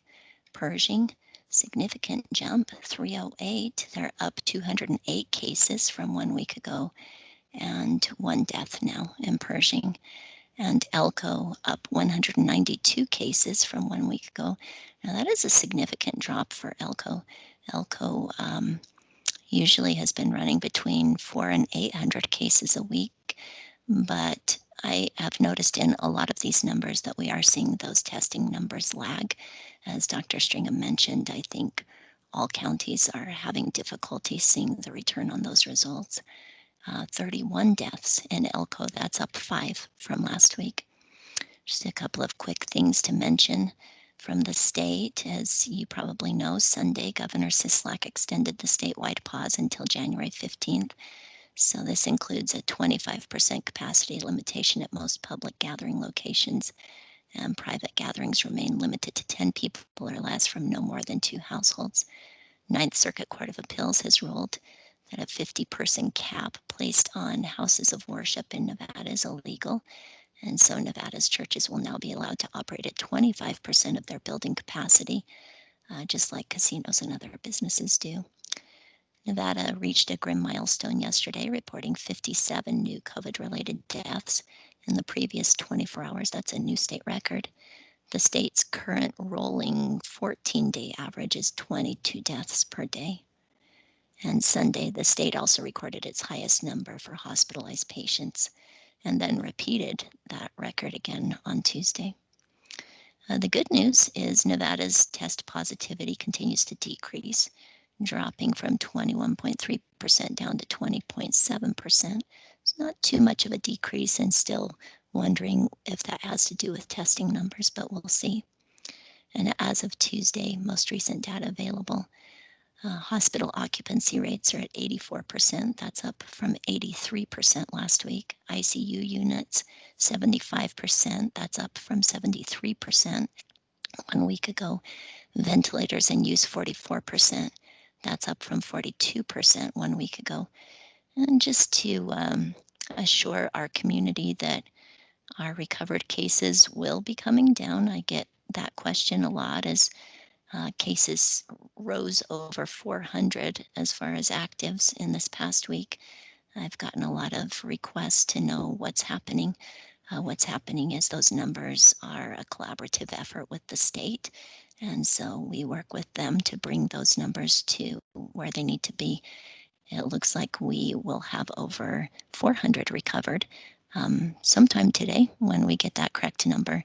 And we have been at 273 recovered. So that'll be a significant leap, and I think will help people feel better, but continue to hopefully do the right things. That's all I have. Thanks. Thank you, Nicole. Do we have any questions for Nicole? Sheriff Allen? Hi, Nicole. Thank you. And thank you for all the information that you're sending out to us on a daily basis. And that's where my question comes in, is we see your emails that are distributed to the health board. And on it, it shows that there's a lot of individuals still under investigation on how they were exposed. So I'm wondering if that is ever updated and followed up. And it goes into another question or comment that I do think it would be beneficial that, I don't know if there's a way that a pie chart could be developed to show how people are being exposed to the coronavirus. Because the other day on the news, I heard that, and I don't know if this is true, maybe Dr. Stringham or you could answer this, but 75% of the exposures right now are in the in-home setting. So I'm just thinking that it might be beneficial to get that information out to the community on how people are being exposed, if that would even be possible. Thank you. Thanks, Sheriff. That is an excellent question. So about a week or perhaps 10 days ago, our case numbers were literally overwhelming, and they continue to be. And so what was happening is if I waited for an investigation to begin, so just to give you an idea, and I think I mentioned this last week, but each case takes about an hour between the interview process and logging the information into the MBS system. As Dr. Stringham mentioned, we're hoping that this new system will pare that down a bit, but it's still quite a situation for our tracers to go through those cases. And so what was happening before, when we just had, 4 or 6 or even 10 cases, is they would work through that in a day's time, and then they would release those numbers to me and say, well, this one is, has been exposed, or this one continues under investigation because we weren't able to contact them, or those kinds of things. And then as the cases became just so overwhelming, it just became impossible to wait for that information, because it would just take days and days for them to work through that. And we wanted to we were weighing that against keeping the community up to date on just how quickly these cases were coming in, and wanting to help them understand the seriousness of what was happening. And so that's why, like I said, just in the past week, you've seen my notes on that change to investigation under progress, or in progress, meaning that that will take place, or maybe it is taking place, but we haven't received that information yet. Now, in response to the second part of your question, I would love to see that too. It's something that I've wanted to see for quite some time, so that we could really identify where cases are coming from. And the study that you mentioned is something that I'm aware of as well and read about, and I think correlates very well with what anecdotal evidence we have here in the community of how cases are spreading. We know that they are spreading in private gatherings, whether that is in actual homes, or, for instance, in a workplace where people feel very comfortable with each other and don't wear masks, and that is also considered a gathering type situation, like in an office environment. So this morning I was actually doing a little bit of research on that, and I noted that the Quad counties, so this would be around Carson City and those counties there, that they are having the same issues that we are, and probably every county is, where they just are not able to provide that full investigation consensus right up front to the public. But what Quad counties do is they release their numbers, but then afterwards they go back and they provide more detail about where cases are coming from, at least that first layer. whether, the person was exposed, whether we're talking community spread, things like that. And so that is something that I would like to look at as, like I said, just a first tier of that. But I would also like to see perhaps our dear Alicia Heiser, who is just the queen of doing these wonderful graphs for us, if we were able to provide that kind of information, if we could start seeing where those cases are coming from and identifying that. It might be a bit of a lag, as I mentioned, because how long it takes for cases to be investigated and resolved, but I think it would be worth it for us to just have a better idea. Does that answer your question? Yes, it did. And I do understand that lag. Thank you very much. I can make a couple of comments also. I can tell you that in the beginning, when we originally formed the FAST team, one of the primary reasons that we did that was because we wanted to get more information than we were being given by the state. And so we wanted to be able to know those figures, how common it was for people to be infected in one environment versus another. We tended to focus a lot on businesses and various other places where it stands to reason that people would be exposed, but we were able to learn that they're not really what it looked like. And so the question that you had predicated on the comment that you'd made about 75% of people being exposed in private circumstances, that's absolutely the case. It's true. And I would say that it's possible that it's even higher than that, that maybe upwards of 90% of people are exposed in private environments. And still to this day, there are very, very few cases that we know occurred in public environments, in officiated stores, mines, public transportation, i.e. Buses to mines, things of that sort. So as a result, I think that it's just a classic case where what seems dangerous, strangers, public environments, really isn't. And what seems safe, being in your own home and socializing with your close friends and family members, that's absolutely where at a minimum of 75% of people are getting this. Thank you, Dr. Thank you. And is any other questions for Nicole? Mr. French?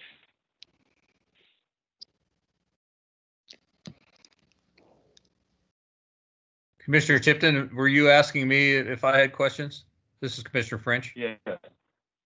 Yes, I was. Yeah, I'm sorry, you broke off. I have none at this time. Thank you. Okay, thank you. Do we have any other questions? Commissioner-elect Hill, do you have any questions? Yeah, Chairman Tipton, I have a kind of a two-part question, I guess, and maybe she touched on it.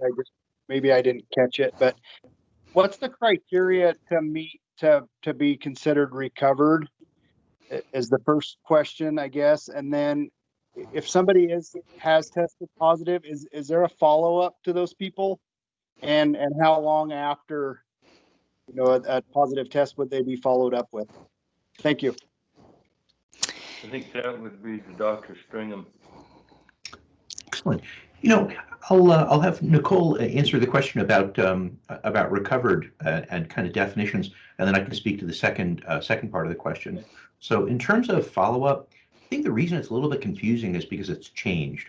So the most salient detail is that in the early days of the virus, we didn't have enough tests to be able to test people in follow-up. So if somebody was positive, they just were presumed to be negative, and that happened at 15 days. So we just released people to go back into the workforce and leave quarantine at the end of 15 days. That was the original iteration. It was based on lack of tests. And the second iteration was that we were requiring people to have 2 tests that were both negative in order to release from quarantine. But we started to realize that the virus, it just in its life cycle, doesn't go away completely when a person is no longer infectious. So after about 9 to 10 days, a person is no longer infectious, meaning they're not shedding complete infection-capable viral particles. It's not there. They're not able to infect people anymore. But they are transmitting non-infectious, incomplete viral fragments. And those fragments are capable of lighting up the nasal PCR test. And so as a result, we weren't testing people any longer. And at about that same time, we realized that no one is still infectious as long as a person has a competent immune system and has the capacity to fight this virus, to make antibodies, to create T cells. That no one is still infectious at the end of 9 to 10 days. So that's kind of the way that we've done it, and that's why there's a little bit of confusion because there have been various iterations. Thank you, Dr. Stringham. And just going back to just our basic recommendations as far as releasing somebody from isolation. So for most people with COVID-19, their isolation and their precautions as far as perhaps staying by themselves at home and things like that can generally be discontinued 10 days after a positive result, a positive test. And we're also going to include this and resolution of fever or any other significant symptoms for at least 24 hours. So we want to make sure that they aren't using fever-reducing medications, and we want to see an improvement of other symptoms. So we know that people might continue to have a bit of congestion or some different things for a time, but we want to see a significant improvement over what they have been seeing. Now that's for somebody who tests positive for the virus, so 10 days. For somebody who has been exposed, has had a close exposure, so that would constitute 15 minutes within 6 feet of somebody who's later found to have the virus, those people need to quarantine for 14 days from the date of exposure. Now, during that time, they might be tested, and that test might come back negative. They still have to quarantine for 14 days because that test might have just produced a negative. Perhaps, as Dr. Stringham mentioned during our meeting on Monday, it might take from 3 to 5 or 3 to 6 days for somebody's body to produce a positive result. And we know that people can have symptoms anywhere from 2 to 14 days after exposure. And so at 14 days, they can be released. And for somebody who has been exposed and then waits, quarantining for 14 days and they do begin to have symptoms, then we ask them to be tested, and then we go back to the initial thing that I said, 10 days from the date of testing. Now, there are people who are severely immunocompromised, and so we ask that they work with their provider, their healthcare provider, to decide when it would be best for them, following all other normal precautions and isolation strategies for what would be best for them as far as being released from quarantine or from isolation. Does that answer your question? Thanks, Nicole. Yeah, this is Commissioner-elect Hill again. Maybe I missed it in there, or maybe it was misinterpreted, but I guess the question I had brought to me was, when does somebody drop off the list? So 30 people test positive and the count goes up by 30. I would think, you know, the way you explained it, if it's 10 to 14 days, wouldn't the people 14 days ago drop off? I guess that's my main question is what constitutes recovery, and when does the state or local officials, drop those people off? Got you. My apologies for misunderstanding the intent of the question. So the release process from COVID also involves some work with the state and some processing and different things. So we've got kind of 2 different things happening here. People, just because the state has not officially released them doesn't mean that they aren't or can't be released based on the recommendations that I just discussed. Okay, so we might have we've had a bit of a lag since about, I think it's the 27th of November, since we did our last recovered numbers. So we haven't been holding people hostage who were confirmed positive on the 27th of November for all this time. If they meet the criteria that we're talking about, then they're fine to go back to their normal activities, even though that might not be shown on those state numbers. So a bit of a, again, not to keep bringing up the lag, but a bit of a lag between recovered numbers on the part of the state and what's really happening here in the county. Dr. Stringham, do you have anything to add to that? No, I sure don't. I think your explanation was really good. Thank you, Nicole. You bet. Yeah, that's all I have. And thank you, Commissioner-elect Haas. Hill. Yes, Commissioner-elect. Commissioner Tipton, I have some questions. Go ahead. You know, and we are addressing the health department, or what are we calling this? Humboldt County Board of Health. Now, there's been several cases. There've been a lot of cases of COVID. And just in our last meetings and stuff, we were talking about the flu and how, on average, there's 62,000 deaths per year in the United States. I've seen possibly cases of the flu here that is actually a lot worse for the people than the COVID was. And you know, I'm not just saying that to say it, but why aren't we reporting the amount of flu or the flu deaths that may be occurring rather than just focusing on COVID only? And that would go to Nicole. Dr. Stringham, I think you're more qualified to discuss that. Yeah. Commissioner-elect Haas, what I can tell you is that it's a very common thing for people to ask about the relative lethality, the seriousness of influenza versus COVID, and the first thing is that all influenza cases every year and all influenza deaths every year absolutely are reportable. By law, they are reported to the state, and the state reports those to the federal government. They absolutely 100% are reported. It's very common for people to think that this virus, COVID-19, is very similar to the flu. And what I can tell you is it isn't. And the first thing, kind of somewhat paradoxically, influenza is usually a more dramatic illness.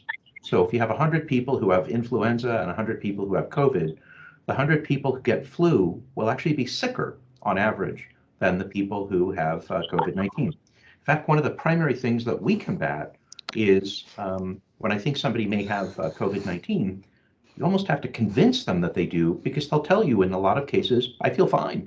Just have a little bit of a sore throat, sinus congestion, that's it. Other than that, I feel great.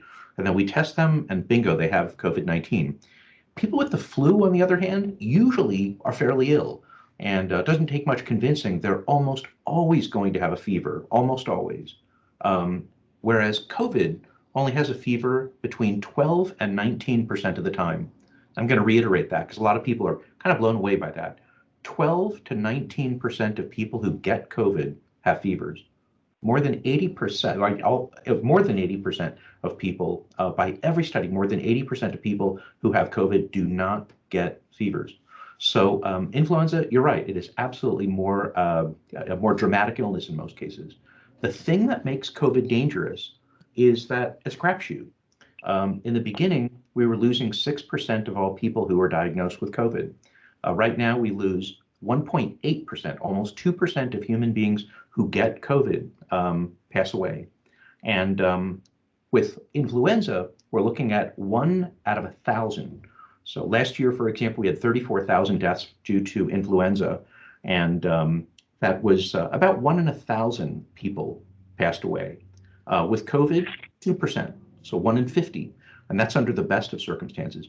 The naysayers will tell you that we're under diagnosing COVID and that there's probably 10 times more people who have COVID than we think there are. So what they're trying to do is massage that denominator to get the denominator up so that it doesn't look like it's as lethal. That's been a major battle cry for people who argue that this is not that big a deal and it's like the flu.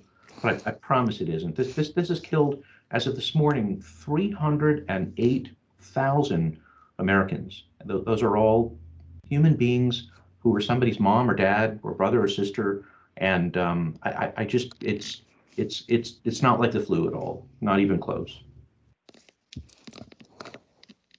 Dr. Stringham, I have one more question for you. In the virtual presentation that you put on the other day, it was brought up that there may be some help out there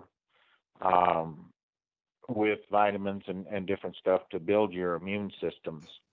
And you agreed with that. Is there anything more we can do or study or get out to the people in the community that would help also to build their immune systems so that they're not as susceptible to the COVID? You know, I remember that question very well. Dennis Berner and I are friends, and Dennis and I talk pretty regularly about this and other things. And what I can tell you is that I respect Dennis's viewpoint very much, and he is kind of a holistic person who believes in lots of different ways to handle things. I have a lot of respect for that. I do that myself. But I think that the spirit in which Dennis's question was posed was, why are we not doing those things? And the bottom line is that I think we are. So I think that most of us during most of the meetings that we've had have emphasized the need to protect people who have comorbidities, diabetes, hypertension, obesity, lots of different things. And kind of the implication under that is it's important to take good care of ourselves so that we are not likely to receive this virus, and that we can fend it off. But from a public health perspective, our number one responsibility has been to deliver a message to limit the spread of this virus. And here's the reason. Because if a person is infected by this virus, they can have a healthy immune system and still pass away. And so I wholeheartedly agree with the premise that if we bolster people's immune systems, that's a really good thing to do. But at the same time, the messages that we've tried to deliver to people so as not to overwhelm people with too much information has been to do these right things of social distancing, masking, and making sure the hands are clean, washing. So I don't dispute that bolstering the immune system is a good thing to do. And as I told Dennis, I do that in my own private practice. I recommend that for my own private patients. But the message that we deliver as public health officials has to be succinct and to the point and deliver the most important of messages. It's not that we don't deliver the message that it's time to bolster our immune systems. That is an important message. But in as much as people are only able to listen to certain things, are only able to institute so many plans, I think we need to keep the message succinct. And to me, that is limiting the exposure is the more important way to go than to try to cause somebody to be better apt to handle this virus in the event that they get it. Because the implication, of course, is that if all of us were healthier, that even if we did get it, we would fare better. And I think what the data shows is that that isn't necessarily the case. You can still pass away if you have no vitamin or nutritional deficiencies and you're in excellent physical condition. And I can think of a number of different people right off the top of my head who are no longer with us who were very good physical specimens. So that's I know that's a long-winded answer, but I'm very passionate about the fact that our message needs to be succinct and it needs to be directed at exactly what the most dangerous behavior is. There's lots of other things too. If everybody started a running program, if everybody started a reading program and meditation, all those things would help. But that's beyond the scope of what we are trying to accomplish as public health officials. The message needs to be succinct and focused directly at the flames. And that's what I can tell you about that. Thank you for that information. Thank you. One other thing is we keep bringing this up on the percentages of where the COVID's coming from, and I completely agree with you. Could you focus somewhere on it where if there is a family member that has got tested positive, how do you do in your family home to keep the rest of them from not getting the COVID? We haven't really been able to do a whole lot there. That is a really tough thing to do, because ideally we keep this out of our homes. And I can give you the example of my wife and I.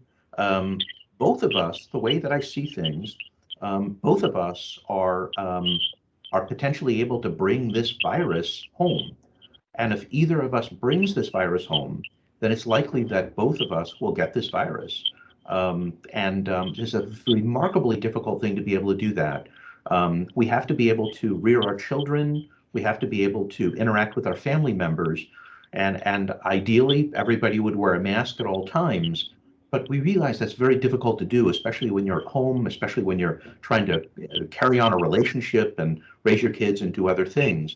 So my premise has been that under ordinary circumstances, a family probably is going to have a remarkably difficult time limiting the spread of the virus from one family member to another. That's under ordinary circumstances. That changes when one of the family members is known to be infected.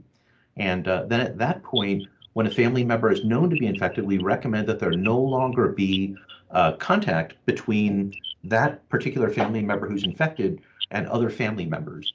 And that also is a tall order. It's much better to just keep the virus out of the household if everybody does the right things. But we can certainly do that by, if your house presents the opportunity to have people on different floors, different wings of a house, different regions, and not sharing towels, not sharing various other items that would be used in a household commonly by folks. So it's very difficult. Your better bet is to make sure that everybody in the household prevents infection, because once it gets into that household, very difficult to prevent spread. Thank you. Thank you. Do we have any other questions for Nicole this morning?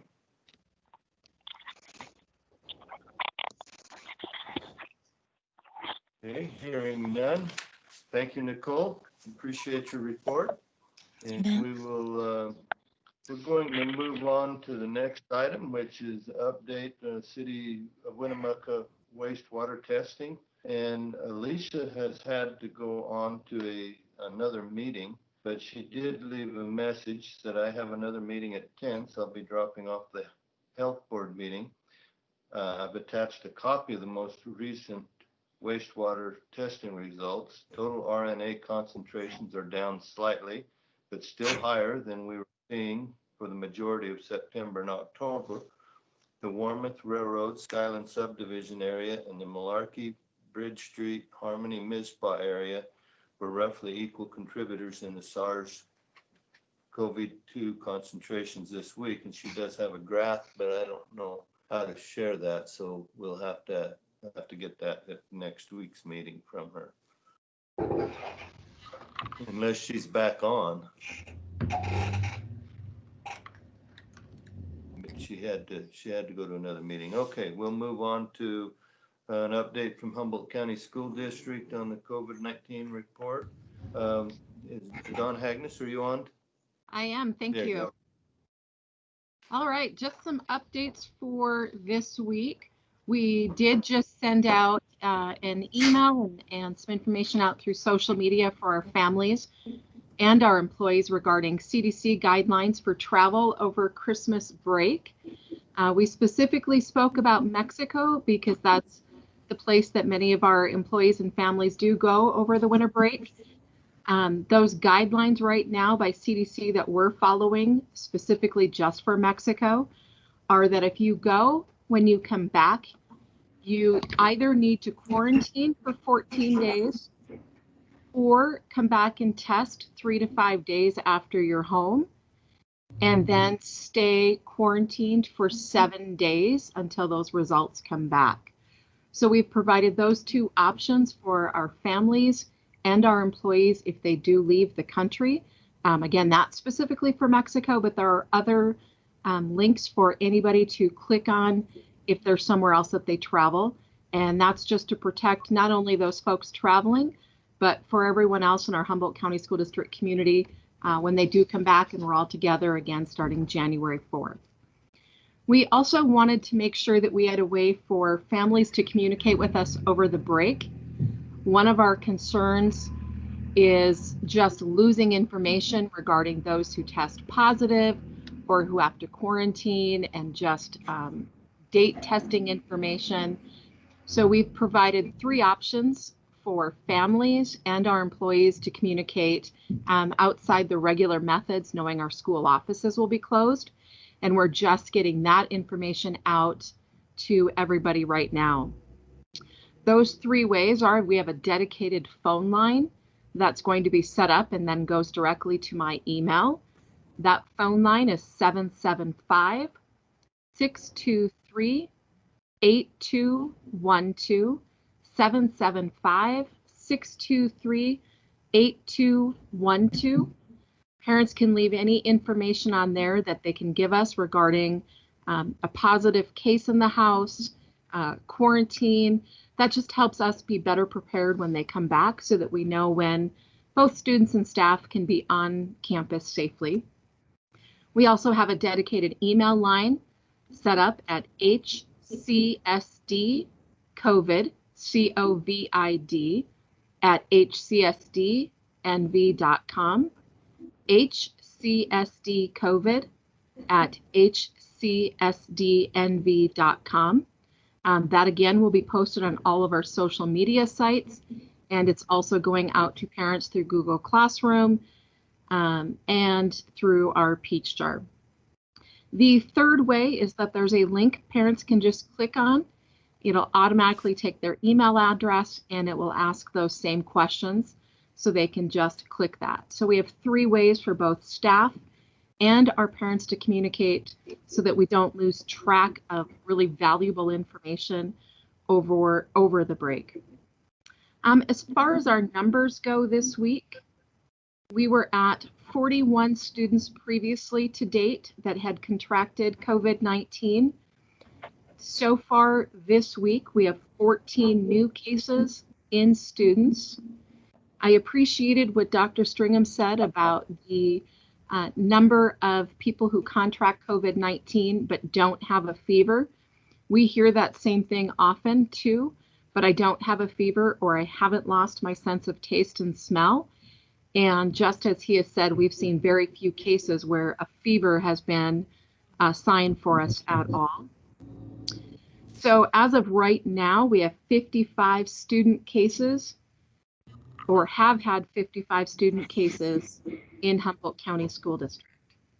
As far as staff go, we had 47 cases as of last week total, and we have 9 new cases so far this week. So at a total of 56 staff cases so far this year, and 111 total cases in Humboldt County School District between students and staff. We are really excited. Just one more note. We started our first round of testing within our own employees through a system with CARES money. And last Friday was our first round of testing. We had about 70 staff members take the test. We did have 3 positive results come from that. 2 of those positive results were asymptomatic, at least reported that day, although when you asked for more information, they did say, well, I thought I had kind of a sinus infection and I was tired, but I attributed that to, it's just that time of year.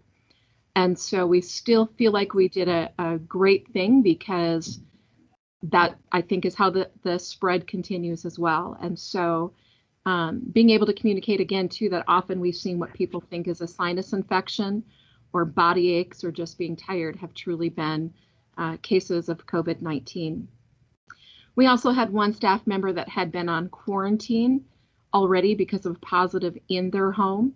And then through our testing, we're able to find that they had now tested positive as well. We are doing our second round of testing today prior to the break. And then we look forward to at least having that option available to our staff, potentially up to twice a week when we come back for break. Beyond that, we just wish that everybody has a really safe holiday. We are looking forward to being back January 4th. But we, of course, are worried about what happens on the 2 weeks that we are out seeing the cases that we saw come out of Thanksgiving weekend. And I want to thank Dr. Stringham on behalf of Humboldt County School District for the presentation Monday night. I understand there's going to be one in Spanish on Friday. If that's the case and there's any information that we can help get out through our ways to our parents and our employees, we'd love to do so. Hi, Dawn. This is Abel Del Real Nava, Assistant County Manager. If you could please give me a call at 623-6300 after the meeting, I would love to coordinate with you. I know you have resources to get that out, get the word out. So yes, please give me a call. I would love to work with you. Abel, can I repeat that? 623-6300? Yes, ma'am. Okay, perfect. I will do that. Thank you. Thank you. You bet.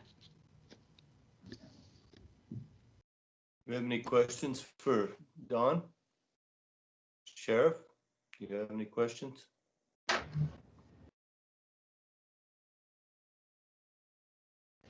Dr. Stringham, do you have any questions? No, I sure don't. Thank you, Dawn, very much for the presentation. And I really appreciate your assistance in being able to get the word out for our Ask Me Anything program. You bet. Commissioner French, do you have any questions? I have none at this time. Thank you. Thank you. Commissioner-elect Haas?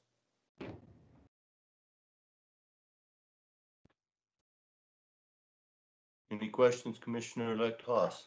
I just wanted, Commissioner, I'm sorry it takes so long to get off of mute. Just want to thank the school district for participating, and because they're a big factor in town with all the students there. So just wanted to thank them for participating. Thank you. Thank you. We appreciate the invite to these meetings. Thank you, Tom. Commissioner-elect Hill? This is Commissioner-elect Hill. Dawn, I don't have any questions. I just want to, say thanks for everything you guys are doing. Thank you. Thank you. Do we have any questions from the public? I don't see anyone's hand up, but do we have any questions from the public at this time? Okay, I guess we don't. Dawn, thank you very much. Once again, your report was really well done, and I appreciate all the help with the school district to battle this COVID-19 virus. And I hope that we can use your help at the school district for the meeting tomorrow night and get more word out. Absolutely. Thank you. Okay. Thank you. We've already done the next 3 items on our agenda. So in the last one's approval of a high-risk mitigation plan, and we don't need to do that because we still are on a pause from the state. So future agenda items, is there anything specific that any of the health board members would like to see put on the agenda that aren't already on there? Hello, Mr. Chair, Sheriff Allen for the record. One integral partner that we have in the community is the state health nurse, Marcia Foreman. And I don't know what everybody's would want to do, but it's my recommendation that Marcia be also added into the agenda if she's willing to do it, because she comes with a lot of knowledge as well as far as what's going on at the state level and how the vaccines are being pushed out by her. So that's just a recommendation. Okay, are you still on, Marcia? Yes, I am. And thank you. Would that work for you? That's fine. Okay, I'll see that that gets added. Thank you. You have a note of that, to add that, Abel? Yes, Commissioner. All right, thank you. Any others? Anybody else have anything that would like to be added? Okay, so the last item then is public comment.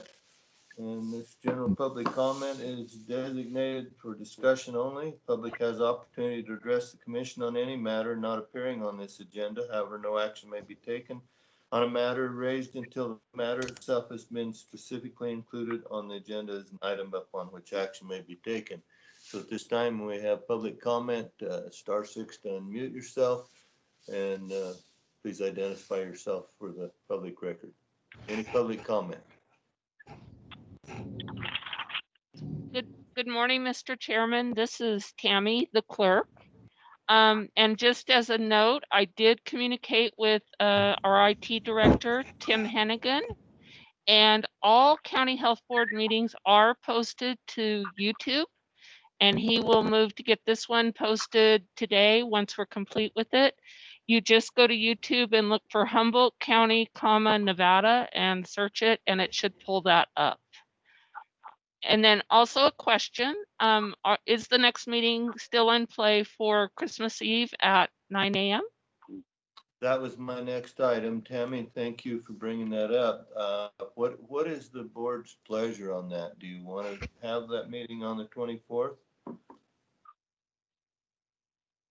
Commissioner French, your thoughts? Yes, I think it's important that we do. As long as Okay. everybody's going to be here for it. Dr. Stringham? No, I don't have any objections. I'm flexible, and whatever others are feeling compelled by is something I can support.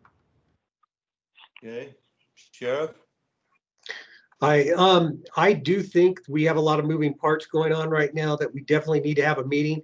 I would only ask if it could be on Wednesday, or at least put that out as an option. I am available both days, but I just wonder if Wednesday would work better. What does everyone's calendar look like for Wednesday, the 23rd? Commissioner, this is Commissioner French. I'm fine with Wednesday as well. Marcia, how about you? Wednesday works best for me. Good. Dawn? I can do it any of those days and times. Okay. We'll have to make sure and let Dave and Alicia know they weren't here today. So we'll set the meeting, our next meeting for the Humboldt County Board of Health for 9 o'clock on December 23rd. I will get the word out, Commissioner Tipton. All right, thank you. Thank You're you very much. This is Wendy Maddox, Chairman Tipton. For purposes of the record, I just want to let you know that I will work with Karen and Abel as that agenda will need to be posted by 9 a.m. tomorrow morning. Okay, thank you. I didn't even think about that, Wendy, but we are okay at this time, huh? We'll make it work. Okay. Thank you very much. Any other public comment? Hearing none, I will adjourn this meeting at 11:27 a.m. Thursday, December 17th. Thank you, everyone.